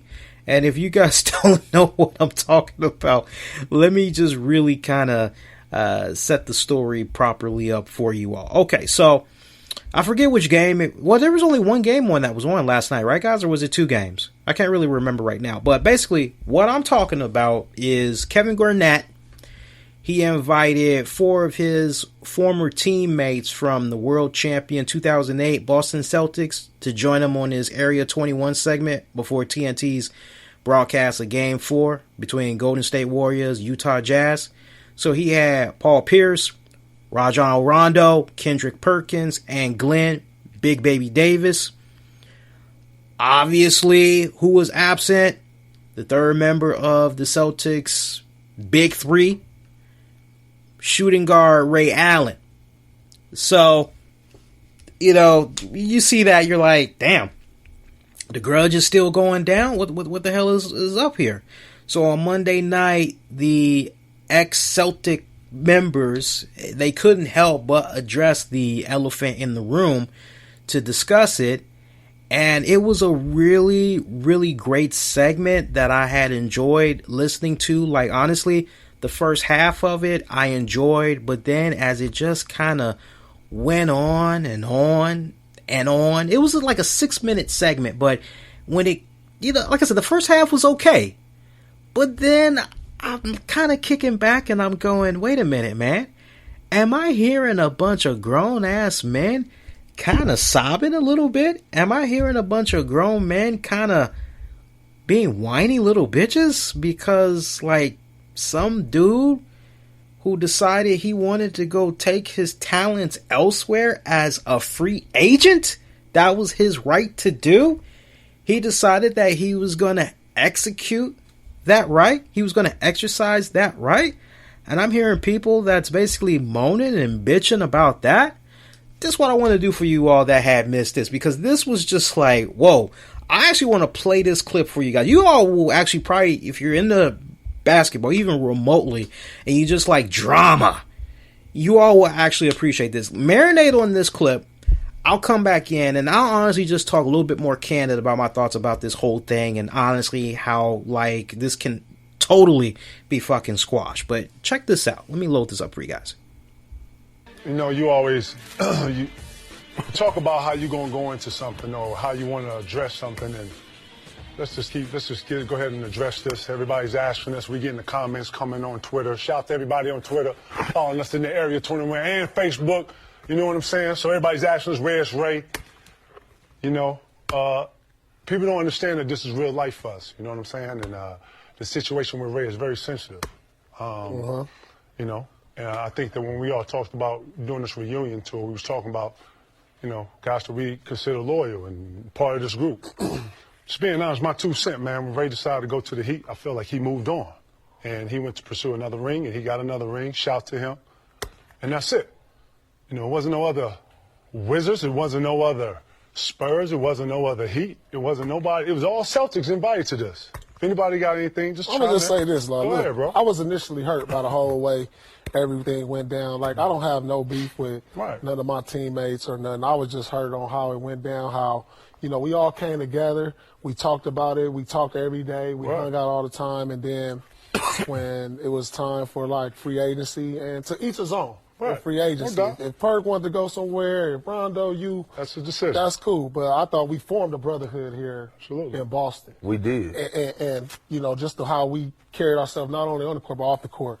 And I just figured, like, if it was me leaving or KG leaving, I would have been like, Rondo, Perk. I'm going to go ahead and move. Baby, this is what I've been thinking about. That's what I was hurt by when Ray didn't just at least give us a heads up about it. And then it was just like to go to the team. I think I would have even took it better if he has just talked to us about it. I don't know how his relationship was with Doc. It was kind of souring at the time because Avery was getting more minutes. And so I can understand all that. But I just felt like we should have had a conversation, and then I think it would have settled over a little bit more. I don't think we would have been as salty at him. Yeah. Even though it was Miami, we hated them.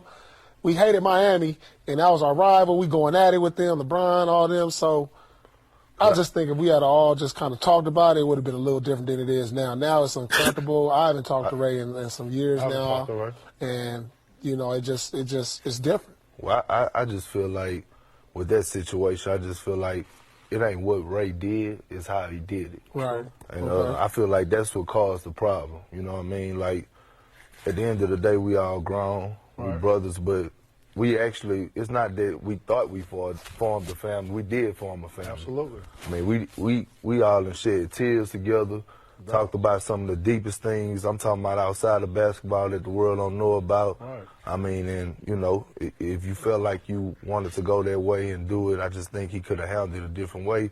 Just a lack of communication, man, or however it was, you know. But at the end of the day, I feel like time heals all wounds. Right. Okay. And at the end of the day, man, you know, you never know, man. Sometimes all it takes is for you to actually see your brother on the pass by. And you Or never somebody know. to reach out. That's it. That's the it, only dog. thing that ain't happening. Who go break the ice? You know what I mean? Right. And exactly. at this point in time, I don't think it's on nobody on here to break the ice. I actually think it's on Ray to break the ice. Like, if Ray want to make amends with anybody up here or whatever the case, I think it's on him to reach out and say, hey, P, I handled this wrong, man. We better than this. Hey, Ticket, I handled this wrong. Hey, Big Baby, I handled this wrong. Hey, Rondo, I handled this wrong, man. And just get it past us, man. We won games together, man. We did a lot of things. We won the title together. I mean, you know, we went through battles together, from heated battles to whatever, you know, whatever it was. Being at man. each other's house with our kids, our family. I mean, it was more than just basketball. holidays. It was more than just basketball with us. We all shared each other's family lives together in each other's house, and it was personal relationships. And I think it kind of think about when you with a girl for so long, 9, 10 years, and y'all break up. It's just like it's sour. It's sour. That's what it kind of felt like. It felt like a sour breakup. Yeah. Well, you know, Ray got a nice, healthy fast food place, Jeff. You know? Yeah. I heard of it. No, you know, It's delicious. heard he got an organic been there? fast food. Nah, I ain't never been there. How you know it's delicious? My big Right. my big friend told Your my big heavyset friend told me she was going to get a salad. Right. You know what I'm saying? What She you got think about salad. the whole Let me hear situation, you, baby? right. You what I think about it? Absolutely. Oh man, you know what?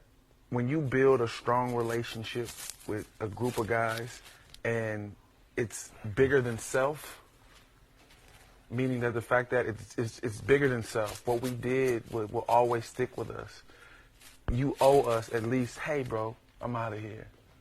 Or, hey, I'm on to the next. Me and Perk had to leave on our own. We didn't want to leave, but we had to leave. And, like, I would say, hey, know that it's over with right here first before you go over there, jump on the bandwagon, ring hopping and doing all that. You know, I understand you want to win a ring, but we still believed in ourselves, and we still believed that we could win. Right. You know what I mean? I you know, it's gang over here. So. Oh, I was wishing that, I ain't gonna lie, I was wishing that year, I was like, I got traded to OKC. I'm like, dang, man, we about to meet up. I'm about to meet up with. Almost. It almost feel like you married and you come home and the wife and the kids and the clothes and everything is out the house. You didn't get a note or nothing. You didn't get an Instagram or tweet or nothing. They just gone. Well, baby, I'm just gonna go over with LeBron. Like, man, that's wrong right there. That's wrong. Baby, I'm leaving. I'm just gonna go. Chilling with though? LeBron I'm just gonna go with kicking with BD You Willie. chilling though? Yeah. You chilling? Man, look, yeah, what's he your over there take, dog? chilling. Give us something, He on dog. that What's your trip take? You got a over there take? acting like he auditioning Right. for a coaching job Right. or something. Say something, man. Right. Let me hear your 2 cents, dog. All that old Right. extra Get him, friendly Perk. stuff, man. Give us some, dog. Right. Like Right. y'all just give him up 2 cents. No, don't say that. Give Don't us say some. that. Give us some. Don't say that. Don't say that. I'm gonna speak for Rondo. What's all right? I'm good. No, I'm just playing. Okay, then that's where we at with it. So I hope we address that for everybody out there. Right. Every 21 we in here with the gang. Right. All right. All right. Okay. So I mean, now that you all have like listened to that clip, I think a majority of you all that really, really know your basketball. Now, look, I may not be able to talk like real specifics with you all, but I can tell you all passionately, I have been following basketball for many years, and I'm proud to say that, you know, most of these up and coming fans that are just now discovering Michael Jordan and all that other shit, well, you know, look, brother over here, born and raised in Chicago, shit, I remember being in front of the TV with my dad and my uncle when it was like, damn, look, man, North Carolina's Michael Jordan, he coming to the Bulls, man. I remember when that shit went down, and I just remember just the pandemonium that was coming about when Jordan was there with the Bulls, man. Okay, so I go that far back. all right, to being a basketball fan. And I got to tell you, when I was sitting through listening to this, a lot of things just popped up in my mind, right? First off, you would think that with everybody that has passed within the past couple of years, there has been, at least within the past 5 years, there has been a lot of people that have been dropping. Whether it has been like a suicide or it's been a scenario where like this person just got killed in an automobile accident, or they were the victim of a robbery or whatever. Like, life is short. Motherfuckers have just been dropping like flies, especially in the 2 years alone. You just think about some of the people that's died. It's been like quite honestly depressing and freaking shocking, right? So keeping that in mind, it's like, man, you know, we're getting older, man. This beef, like, we need to let this go, man. Like, man, bump this, man. We need to squash this. So, like, you do this Area 21 thing. You do this Boston Celtic reunion. Hell, you even had the Boston Celtics coach. What's his name? Larry Giles. Doc Rivers. Hey, how you guys doing? Hey guys, do you even had him kind of make a cameo appearance via Titantron or whatever, and I like how they didn't kind of address the whole Doc Rivers, you know, Rondo little kind of beef kind of shit that was going on between them two guys, but okay, whatever. So you don't really touch that, but like everybody except Rondo has my respect because he was not even trying to go there. He just patiently waiting for the segment to be over. And the little bit that I saw of Area 21 off and on, because they mainly was streaming on Facebook and all that. I was checking it out. Raj was talking about any and everything else, but I'll give him credit. When it came to this talk, it was obvious he was uncomfortable. He really did not want to go there.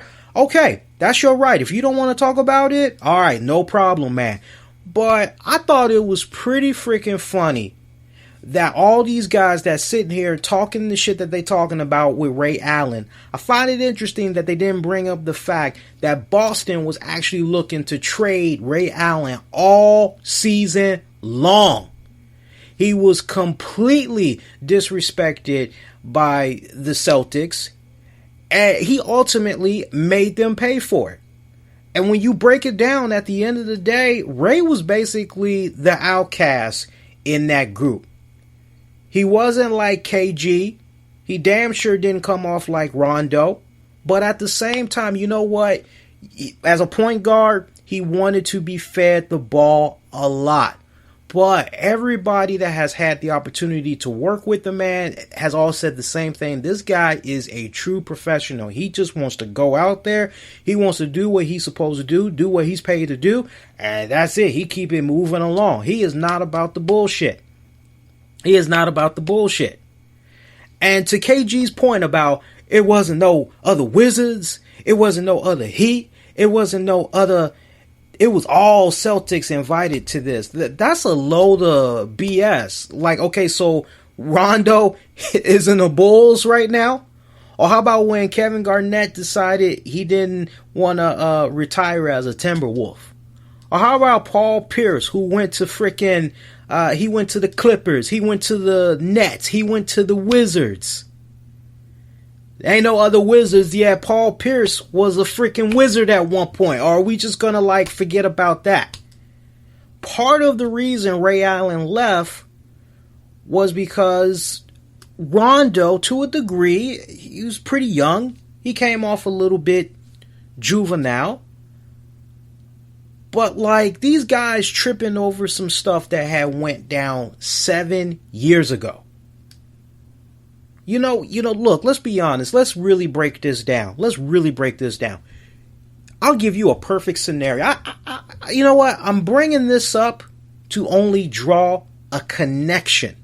And when you understand that connection, I know there are many of you listeners out there that will be able to say, you know what, Lee, I've actually been in that same position that you just described. Now that I think about it, you're in a position where you're at your employer. You love what you do. You're putting in the time.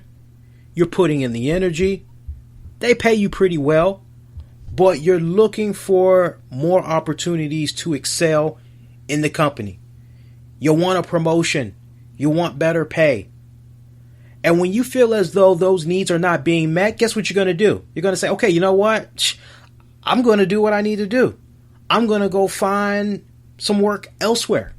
Whatever I am lacking, this employer ain't giving it to me. Well, you know what? If I can honestly just replace these guys altogether, that's what I'm going to go do. And when you go find that better job that gives you everything and then some, hey guys, I got to let you know I'm putting in my 2 weeks notice. Oh, but why? Why, Tom? You've been here with us now for 5 years. I thought you liked it here. Like, are you sure this is something you want to do? Or are you really? Yeah, I'm sure. It's just, honestly, I've been putting in the time here. I've been looking for a pay increase. I've been looking for more opportunities to try to move up. And it's just not happening right now. And I got to tell you, I'm just a little bit, and from that standpoint, not happy anymore. I want more. So, it's about taking care of myself and my family. So, okay, well, we understand that. Well, we wish you nothing but the best. Now, you may be at that employer. You maybe were in a position where you made acquaintances along the way. Maybe you made friends along the way. Y'all hung out, all that other shit. And maybe you feel as though, man, you know what? As a courtesy, I need to let them know what's going on before any type of an announcement is made. You do not owe them that, right? The only thing you owe an explanation to is yourself, your significant other, and or your family. That's going to be immediately impacted by this move that you're going to be doing. You don't owe your coworkers any type of explanation whatsoever. You just don't. Now, obviously, these men felt as though they had some type of a brotherhood, some type of a kindred / friendship with Ray Allen, and they felt violated. And, honestly, I'm sorry they feel that way.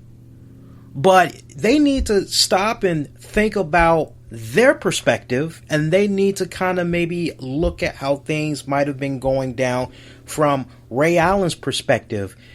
Did once in the 7 years that they've been having this beef, did they actually try to understand things from Ray's side? Did they actually ever try to pick up the phone and try to understand, Ray, what was your thought process when you were doing all this?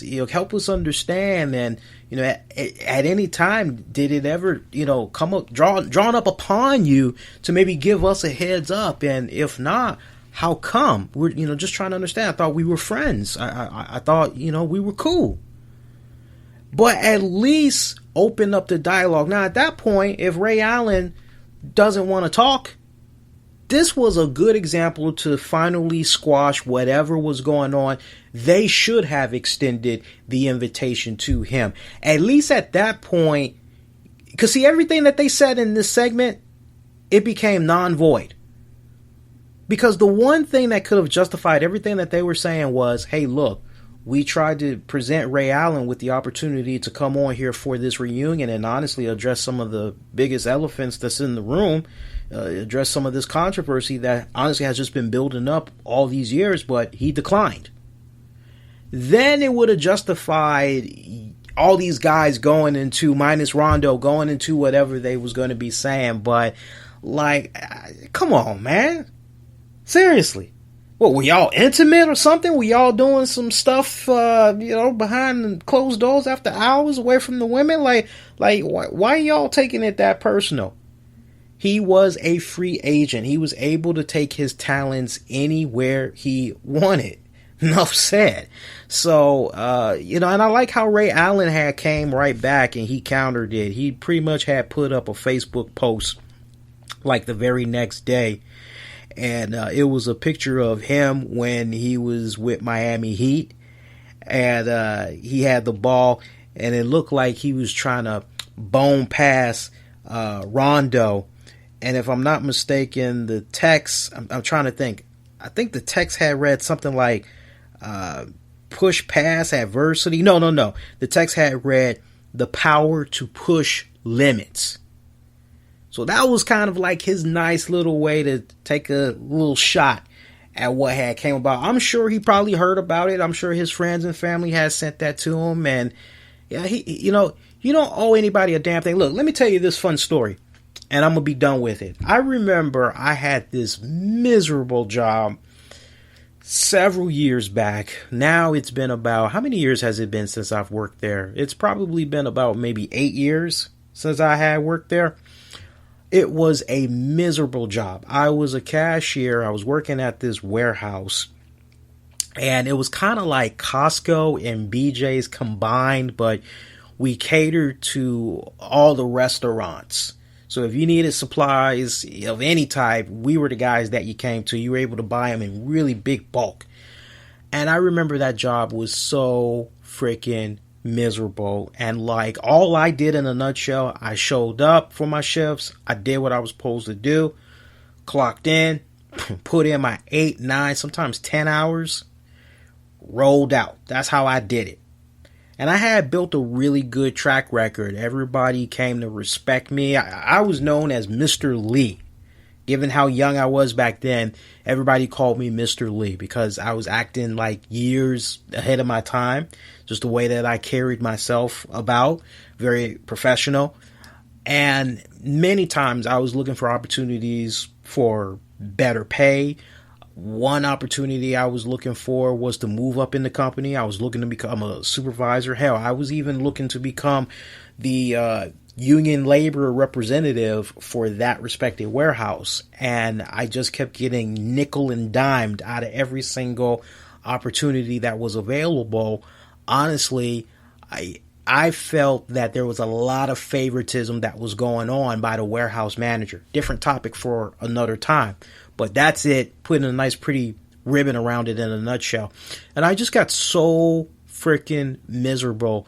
And I remember I just woke up one day, I said, I can't keep doing this because I don't like the person it's making me become. I'm becoming very bitter. I'm becoming an a-hole as a result. And I don't like this. So I bust out the paper, I hopped on Craigslist, I did whatever, and I just tried to do my very damnedest to find whatever other job I could find that was going to pay me better. I didn't have to feel like a slave working, because I was really putting this was some physical labor work that you were doing. So I found that job. I made the transition into another job. And I remember when I was talking to, at that time, my boss, my new boss, and I'm like, so when can I start? Honestly, Lee, I need you to start like immediately. What, like maybe next week? Honestly, I need you like right now. I'd like to get you training like tonight in the next couple of days. And honestly, we can have you start like within 3 days. Would you like that? I'm like, yeah. And like, I remember I made no announcements whatsoever. There was probably only one person that knew what was going on, and it was the warehouse manager. I had built a repertoire with him to the point, I pretty much told him, because me and him, we kind of was like coming to the same conclusion that this place is a dead end.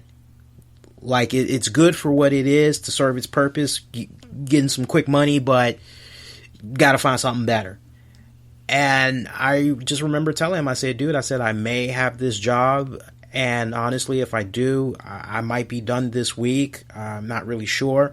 And he's like, okay, well, just keep me posted. And I thought I was going to be able to start next week, but the boss was like, honestly, I need you like now. I got to get you training for these next couple of days. I need you to start a lot sooner. I need you to start this week rather than next week. And I'm like, okay, well, let's do it.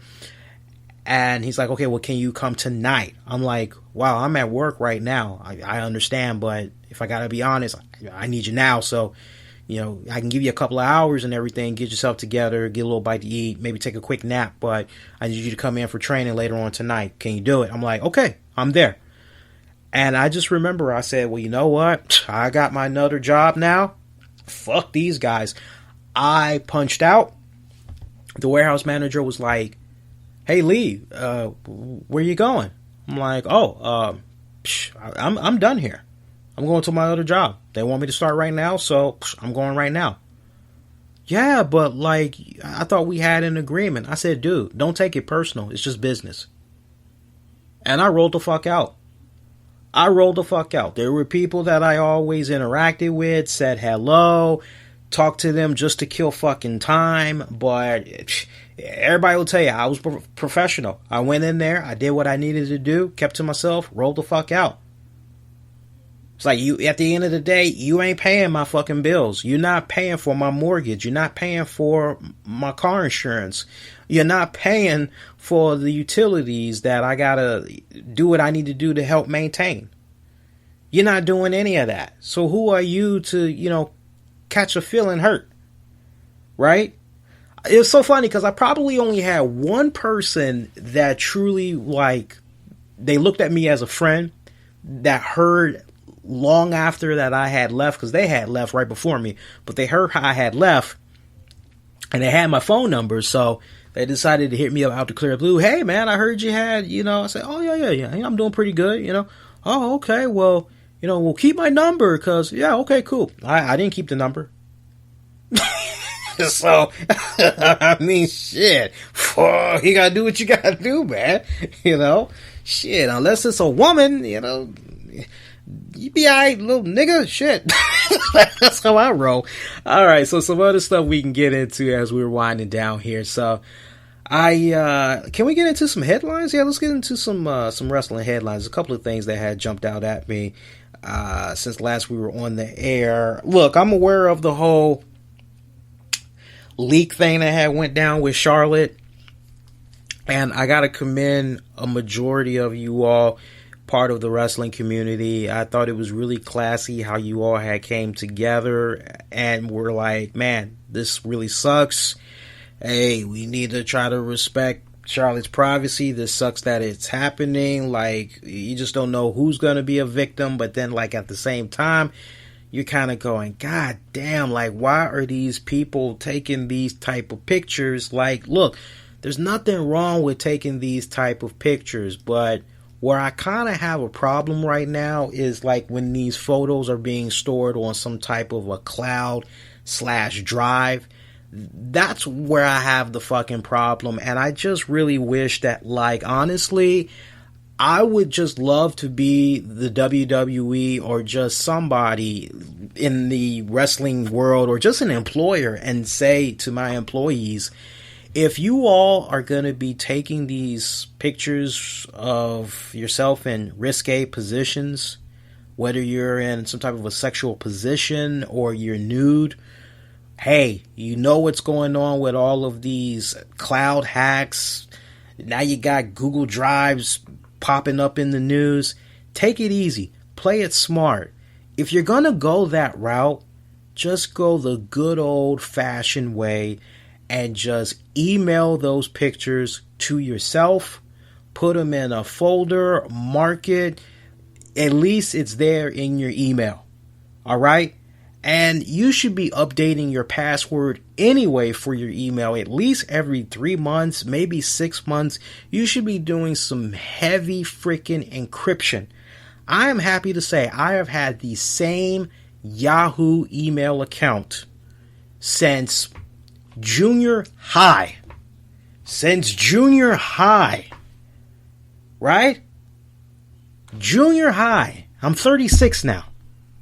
Since junior high, I've had the same Yahoo email. Never experienced any type of issues whatsoever. Now, I will man up and I will admit to you guys, I have had my fun. I have had my sexual escapades. I've had some fun with girls. I have gone, hey, hun, man, way you working it down there, can I take a picture?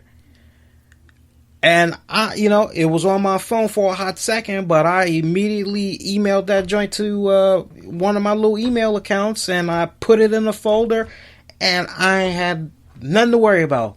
I had nothing to worry about, no iCloud hack, all that crap. When I was doing it like that's how I would roll. It'd be nice to have a nice little collage and then be like, yeah, I wonder what she's doing. And bust out the cell phone. Hey, girl, what's up? How you been?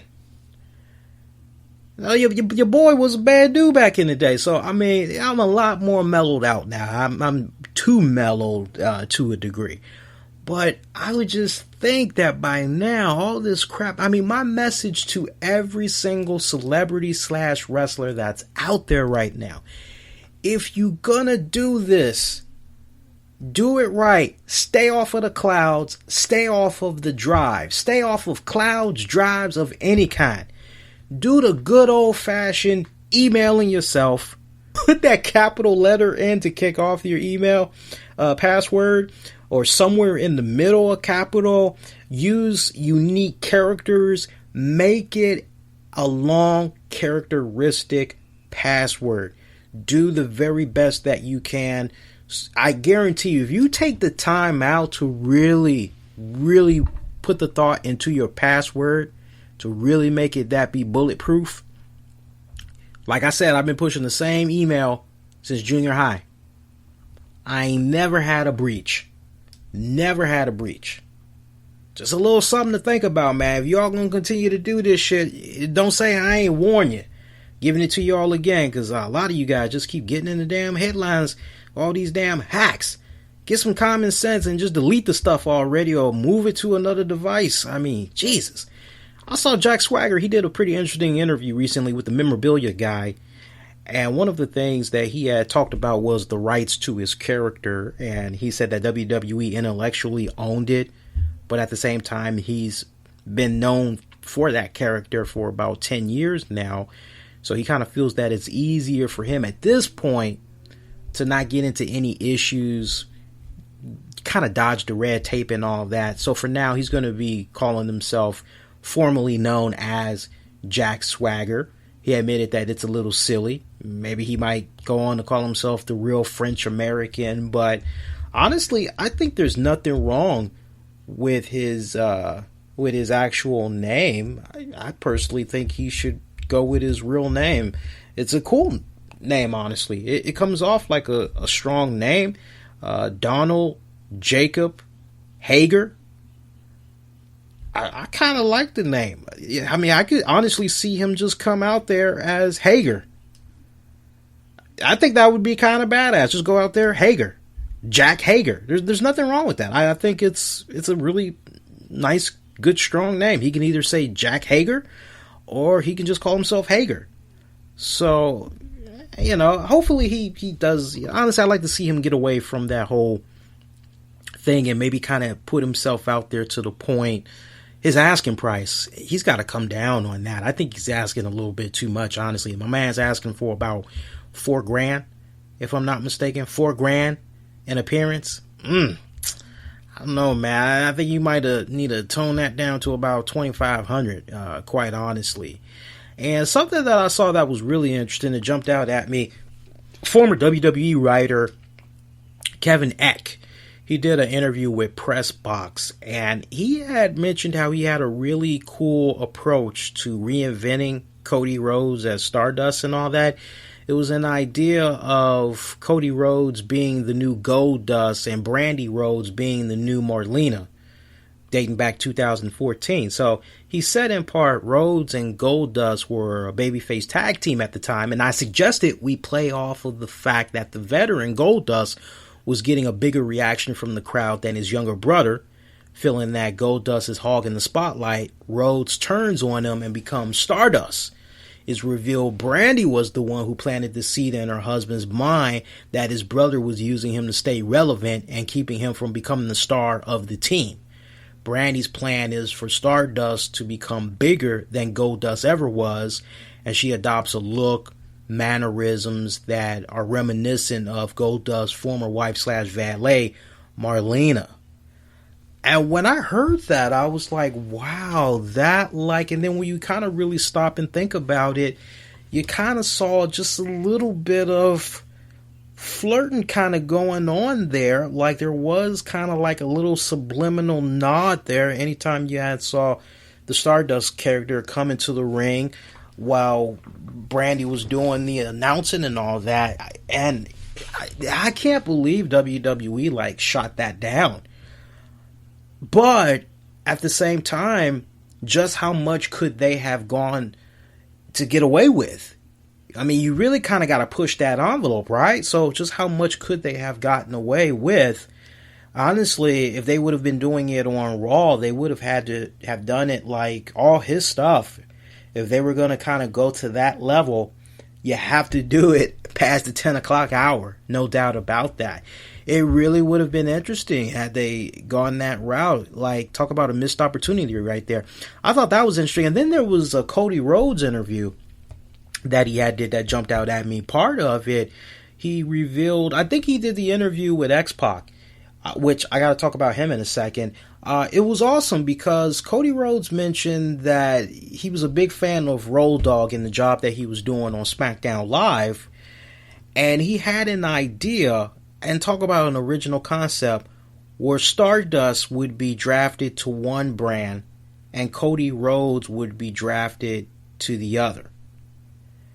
And he said that he thought it was a really great idea and he absolutely wanted to do it and everybody else wanted to do it, but there was one person who he wanted to have remain nameless, but that one person has the main vote. So they didn't go that route. And he admitted that there could have been a fight for it. Could have been possible that it happened. It really would have been cool, but it wasn't like an emotional decision as far as, as far as he was concerned. So it was what it was. But as far as that one person having the main vote, kind of sounds to me like maybe, just maybe, kind of putting 2 and 2 to make 4. Maybe Vince McMahon was the one that had shot that idea down.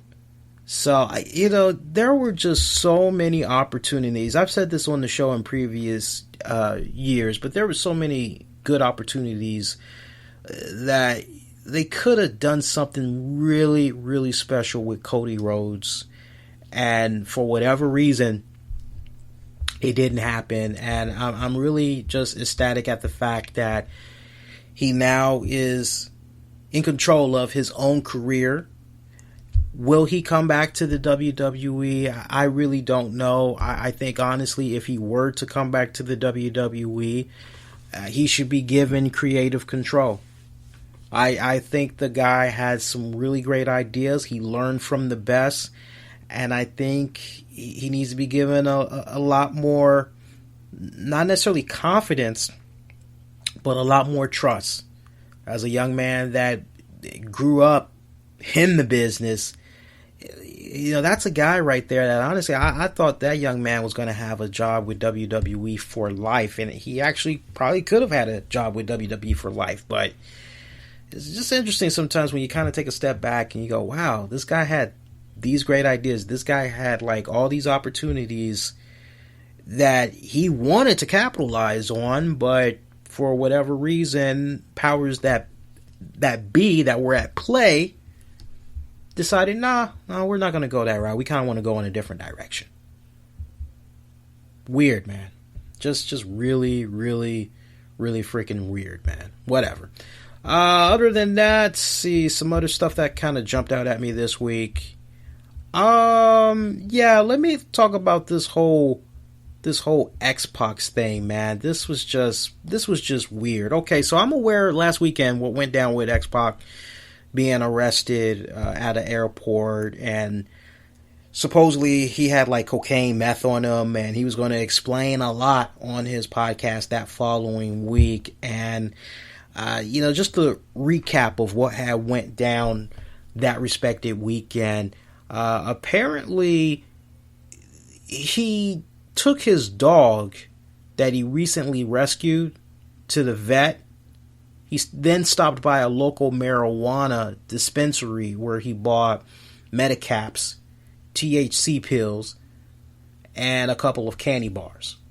At the airport, he checked in about 2 hours early, chilled after he had one of his candy bars, the pills remaining at the bar, and 2 vape cartridges were in his fanny pack.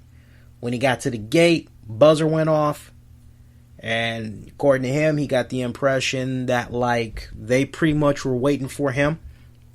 He showed his medical marijuana card, but the agents deemed the amount more than they allowed it for personal use, and he spent hours in the customs area as they went through his belongings. He did explain that he is still on probation for his last trial and he hasn't completely fulfilled his conditions. He is required to get an evaluation, but he's been having a hard time finding a place to do so because all the places expect to send the person to inpatient treatment. He also mentioned that he had a warrant out for something he wasn't even aware of that came about in Pennsylvania. When he was still with China, they got drunk one night and he drove and hit another car. He actually had left the scene, went to a grocery store, and on the way back was stopped by a cop and arrested for both DUI and hit and run. He said he didn't fulfill all conditions of that trial, which is why there is a warrant. And with regards to what went down that weekend, he overheard the agent in charge saying, "We got to make this look good," and that the agent jumped up and down where they were going to be able to charge him. He was arrested for the marijuana possession and the methamphetamine. That's a tongue twister, man. I never was able to pronounce that word right. He said the meth charge is due to yeast infection medication he had in his bag. He ended up in jail downtown for about 2 days. He was going to be extradited to Pennsylvania, but he posted bail before then. He plans on getting a hair follicle test and polygraph test compared this week. Meanwhile, his trial is set for May 25th. And he said he understands friends having doubts about his story and his sobriety, but he swears all up and down that he is clean and that he is healthy right now. When I first heard all of this go down from the moment that he was arrested, I couldn't help but go, okay, I need to wait. I need to hear a little bit more about what's going on, because I will give this man credit. What I have seen with my own 2 eyes and what I have experienced in my personal life in dealing with loved ones that have had at one point a drug addiction and were able to turn their life around. I know all the signs that are there. And when I look at a guy like X-Pac, aka Sean Waltman, I see a man that spent many, many years dipping into the finest drugs that there is to offer and just get totally shit-faced off of it. And right down to the point that it just wrecked the hell out of someone that he truly had cared about in China. Rest her soul. Hopefully she's at peace now wherever she is. And I just see this guy, somehow he was able to hang on with that last little bit of dignity and hope to try to turn his life around. And I see this guy. He's always active on social media. He does his podcast. He's making all these great appearances for federations. And I haven't heard of scenarios where, the guy was a no-call, no-show. Constantly, I haven't heard of any issues like that. I haven't heard of issues where whenever it's time for him to do his show, he's always late, or there's no show this week, maybe next week, or, the show's on hiatus for 2 weeks because nobody can seem to find the guy. The guy has a pretty damn consistent schedule, and part of having maintained sobriety is always getting into repetition, always having some type of a schedule to fill your day. I mean, you got to take that, when you're a recovering addict, you got to pretty much take it one day at a time, right? And then it turns into months, it turns into years, you get it. So I'm willing to a degree to give Sean Waltman the benefit of doubt. But what I would like to see happen is, you can clear up a couple of things, man. I think, number one, this marijuana clinic that you went to, I think you really, really need to, if push comes to shove, I think you need to have the doctor that gave you whatever, whoever it was that you bought whatever from this marijuana clinic. Oh, sorry about that bump, guys. You need to, have them represent and have some type of a affidavit from them. They need to be providing sworn testimony. I don't think this is really about proving anything to the fans on social media. showing all your personal records, everything like that. I think the time and the place for that is going to be at this trial. So honestly, what I'm going to be paying attention to very closely, if everything is legit, then he should have all proper documentation to justify the amount of drugs that Customs have found on him at the airport. He should be able to have the proper legal documentation, and he also should be able to have the proper blood work done to justify, what was going on with him physically at that point in time. I'm willing to give him the benefit of doubt. I've been a fan of his for many years, but I can actually put to the side me being a fan of his, and I can just really look at it from a personal standpoint, because I dealt with this as a young kid with family members. So I know the warning signs. I know when someone is relapsing and everything like that, and I'm not quite picking up that vibe just yet. I would be just shocked if he did relapse and he's just trying to, do damage control. I'm not, because he's pretty much had a consistent record. I know there's other people that aren't really thinking too highly of him right now. Yeah, there he goes again, being a damn drug addict. There he goes again. See, relapse. No, I'm not going to throw him under the bus like that. But the time and the place for everything to come out in the open, it definitely needs to happen at that trial. So sounds like he's doing what he needs to do so far.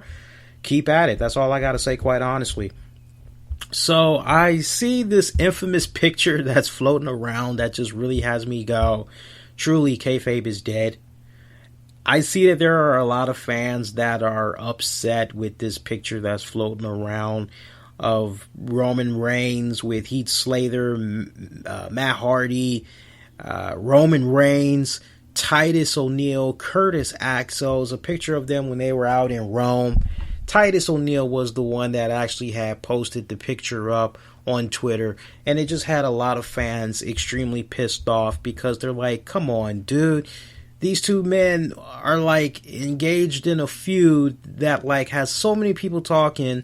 Roman Reigns hates, Braun Strowman hates Roman Reigns so much, he beats the living tar out of this guy, flips an ambulance truck over that has Roman in it, right? And these guys are posing for a picture. And then not only that, there's a joint of them just walking down the street together in Rome. Only thing missing was them kind of holding hands together. So I understand why fans are upset. I'm old school, like most of you guys. I love Kayfabe. I love it, especially when you got guys that are really, really locked into a feud like Roman Reigns and Braun is. Yeah, I love those feuds where, oh man, these guys, man, you can really feel it. They hate the hell out of each other. And then you see this silly little crap like that. It really does let you know something that shouldn't have eluded you over these years, which is Kayfabe, at least in the realm of WWE, Kayfabe for the most part is dead. It's just become the norm now. If we're gonna, if we're gonna be upset, boys and girls, let's not be upset at the Braun Strowmans, at the Roman Reigns. Let's not be upset at them. Let's be upset at the people that sign the checks for these guys. Let's be upset with the booking committee. Let's be upset with those people and say, hey guys, what the hell is going on? Don't you all still believe in some type of kayfabe? These guys should not even be in the same freaking breathing room together. They shouldn't. There's no way to justify this. It would have been one thing if you would have just had this one picture with all of these guys lined up. You could have easily done damage control. WWE could have been this was for this was for a press/tour thing that we were doing in Rome. They had been very kind to us, and whatever, however you got to freaking spin it, you could have justified the picture that way and basically say, hey, notice how, the men were separate, amongst each other. That wasn't by coincidence. You could have kind of spun it that way. But then when you have this other picture come out, and then the fact that both pictures came from Titus, look, I'm not gonna crap too much on Titus, but it's like, dude, Titus, what were you thinking, man? Like, seriously. And it just really solidifies to me that kayfabe is truly dead. And it's honestly none of these men and women's fault that's on the roster. It is not their fault. I do not hold them accountable. I cannot be upset at them, but only to a certain point. Do I agree that to a point, they should be taking some type of responsibility and be like, hey, you know what? We're kind of locked in this feud. I don't really think it makes sense for us to kind of like, don't you think? Yeah, you got a good point, but okay, come on, man, that's just on TV. It's like, well, that's exactly the point. We're seeing on TV every single week, there's like about 3 million people watching us every single week. Like, I don't think we should be doing this. So, they get some of the blame, but the majority of the blame definitely goes on the bookers. It goes on the people that sign in their checks, because they're the ones that should be like, hey, man, you need to play this up. You need to continue to be kayfabe. So, it's a double-edged sword when you really think about it, but I understand why people are upset, but I think the being upset is directed at the wrong people. When it's all said and done, man. So, other than that, yeah, I got that on the DVR. I'll have to check that out later. I'm just checking out highlights of the encore here that they're showing right now of the Spurs taking on Houston. I wasn't able to watch a big majority of that game. See, what else do I want to get into on tonight's show here? I got into that. Oh yeah, I almost had forgot about that. So, I see that this guy had got fired by President Trump. Boy, I tell you what, man, that is some crazy crap, man. I don't actually feel sorry for this guy being fired by President Trump. Of course, I'm talking about James Comey, who was the FBI director. He had got fired earlier today. Look, there's a couple of things. There's a couple of ways I'm looking at this. It's been a good minute since I've gotten into the talk of politics, but in a nutshell, let me just put a nice little ribbon around this. I think, regardless of your political affiliation, if you really stop and you look at the final few days there was before Election Day, it was kind of safe to say that Hillary had a pretty strong chance of winning. I think we all can be in agreement of that. The odds of Trump pulling it off didn't exactly look good. I think we all can be in agreement of that. I mean, just really stop. Don't be a Trump lover. Don't be a Clinton lover. Just really kind of take a step back now that it's been a couple of months now and really think about it. Hillary probably had a really good chance. But then you have this FBI director, James Comey. He says what he says just days before. Oh yeah, we're gonna do this investigation of Hillary's emails because we think there's some interesting stuff there. And you're kind of like, wait a minute, what? Wait, say what? I thought we got past this. Like, seriously? This is coming up? And you're like, what the hell is going on? And then shortly after that, well, no, we really didn't. There wasn't anything there. There's nothing really there that would even suggest prosecuting her. Like, honestly, if I could, I definitely would prosecute her to the fullest. Trust me, I would. I mean, the way she mishandled some of her emails, it was just, but honestly, there's really nothing there, so. And I'm kind of going, so wait a minute, like, dude, where's an official apology then to Hillary Clinton? because one could kind of make the argument that maybe, just maybe, you cost her the election. It definitely didn't help her in the headlines. It definitely did not help her in the headlines. Now, President Trump explained the firing of Mr. Comey, basically citing his handling of the investigation into Hillary Clinton's use of the private email server, even though the president was widely seen to have benefited politically from the inquiry. And he at one point once praised Mr. Comey for his guts in pursuit of Mrs. Clinton during the campaign. But in this letter that he wrote to Comey that was released to reporters by the White House earlier today, the president betrayed his focus on the continuing inquiry into Russia and his aides, saying, and I quote, "While I greatly appreciate you informing me on 3 separate occasions that I am not under investigation, I nevertheless concur with the judgment of the Department of Justice that you are not able to effectively lead the Bureau." So he wants to try to bring in somebody that is more transparent, that can basically restore trust amongst the public eyes. And boys and girls, in a nutshell, I honestly do not have a problem with it. I honestly do not, because for me, the way he handled the whole Clinton email thing, it was baffling. And then to piggyback, there really wasn't anything there. They were incompetent how they were using the emails, but there really wasn't anything there. It just made him come off like a dumbass, to be blunt.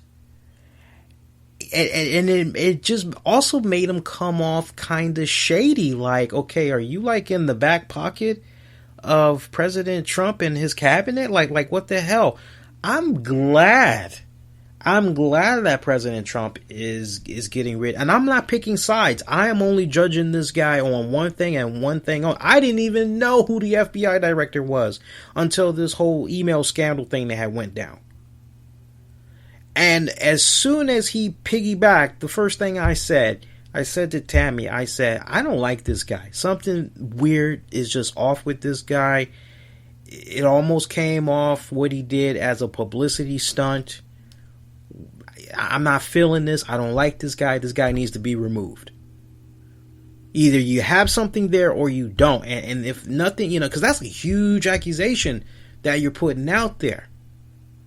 You better be able to see it through, get your proof. Here's my evidence. I got you red-handed in the cookie jar, and you move it along.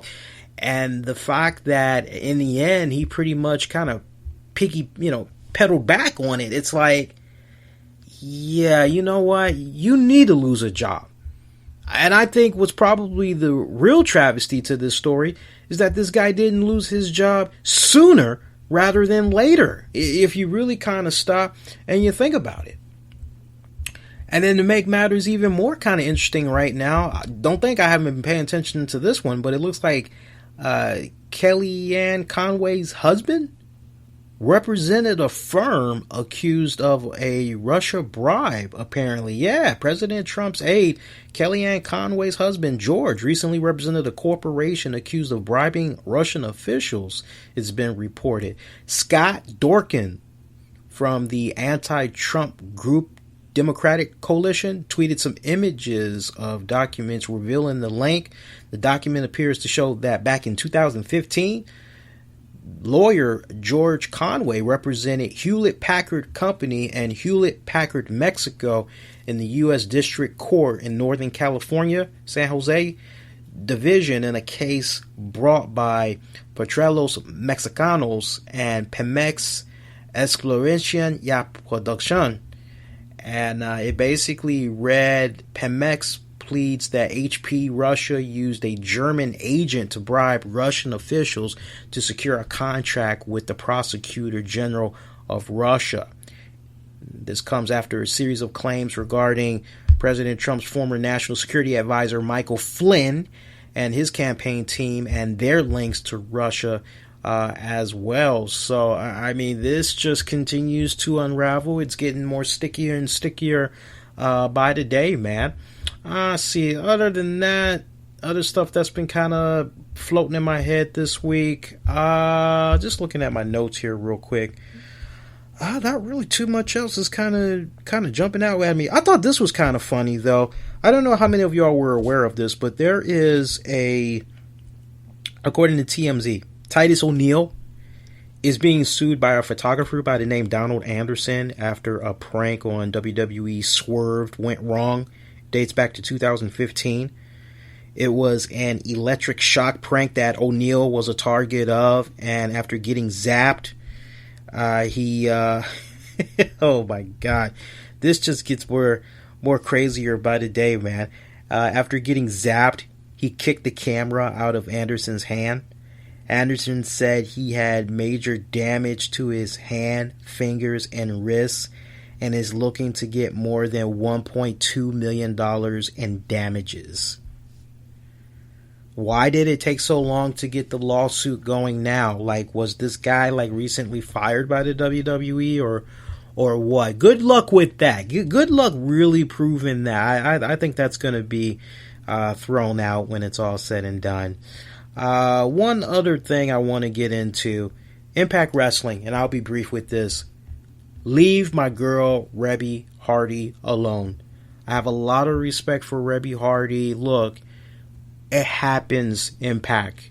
You will come across employees that honestly, if you know deep down in your hearts you 100% did not do them right, you did not treat them fairly, and they decide they don't want to have anything else to do with you, they are moving on with themselves, they're moving on to a new employer, but they're letting it be known to anybody else that's thinking about future employment with you that you're not a good company to go work for the following reasons.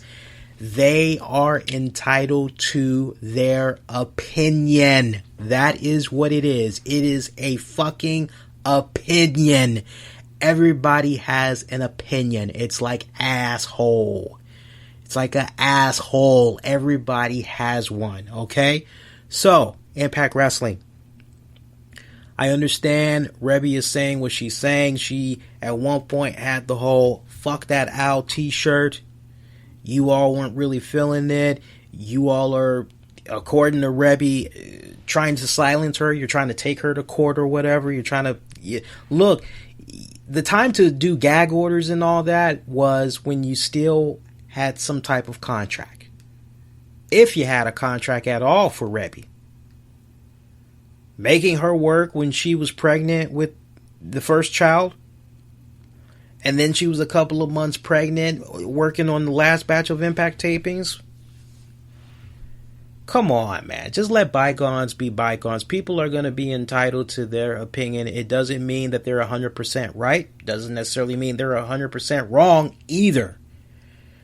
Be the bigger person and move on. You all got bigger and better things to do rather than waste thousands to a couple of $1 million on an unnecessary lawsuit. I get where you guys are trying to go. You're trying to maybe do something with slander and some other... Come on. Be bigger than that. You're better than that. Not everybody likes McDonald's. You're probably going to have people that's going to rip on the burgers and talk about, oh yeah, I saw a rat the other day. It was chilling, taking a massive crap over by the buns. Everybody's going to say something negative. It doesn't mean that it's 100% fact. It doesn't mean it's 100% fiction. People are going to have their opinions. But you got to decide what you're going to do in that face of diversity. Okay, are you going to stand tall? Are you going to stand tall? And are you going to lead by example? Are you going to try to come out there and present yourself in a positive manner as best as you can? Or are you going to stoop down freaking dirty and that's what Impact is doing? Be better than that. It's supposed to be a new era. It's supposed to be a new era of Impact Wrestling right now, right? Come on, man. Seriously, man. Y'all got to be better than that, man. So, other than that, I think that's it. I was going to get into a little bit of Better Call Saul. I was going to do a recap on that. I'm not. Can I give you the short version? I'm not going to even do the intro music and all that. if you haven't started watching Better Call Saul yet, I think now is like the time to come in, because there's only about 5 more episodes left. And without putting any spoilers out there for now, I'll definitely talk about it next week. But the way things are looking, it appears as though they're pulling the trigger on Saul Goodman. When we first came to know Jimmy McGill, we're pretty much getting how he was before he became Saul Goodman, before Breaking Bad and all that really kicked in. And let me tell you something, what went down with this week's episode was very, very significant. I'll dive into it more next week, kind of gives you all a little bit of opportunity to reminisce, let it marinate for a little bit. But I gotta say, since I've been watching the series, this episode that they aired this past week was probably like, it's a little bit premature because they're only in their 3rd season, and I think by now they're like up to about their 25th episode. But when I kind of look back on what's been like the strongest episode so far, my top 5, this episode that they aired this past Monday, for sure, is in the top 5. It was like that damn good, and it really got the ball rolling in setting up the Saul Goodman character. So check that out. And at this point, I will be back Thursday night talking about Impact Showdown. Follow me on Twitter, Facebook, the RCWR Show. Make sure you also stay connected with me on my YouTube channel at the RCWR Show. Hook me up on Patreon, man, for more exclusive bonus content. So that's going to do it. I'm going to go ahead. I'm going to shut this bad boy down. I am wishing all of y'all to be safe, be kind to one another. Good night, good morning.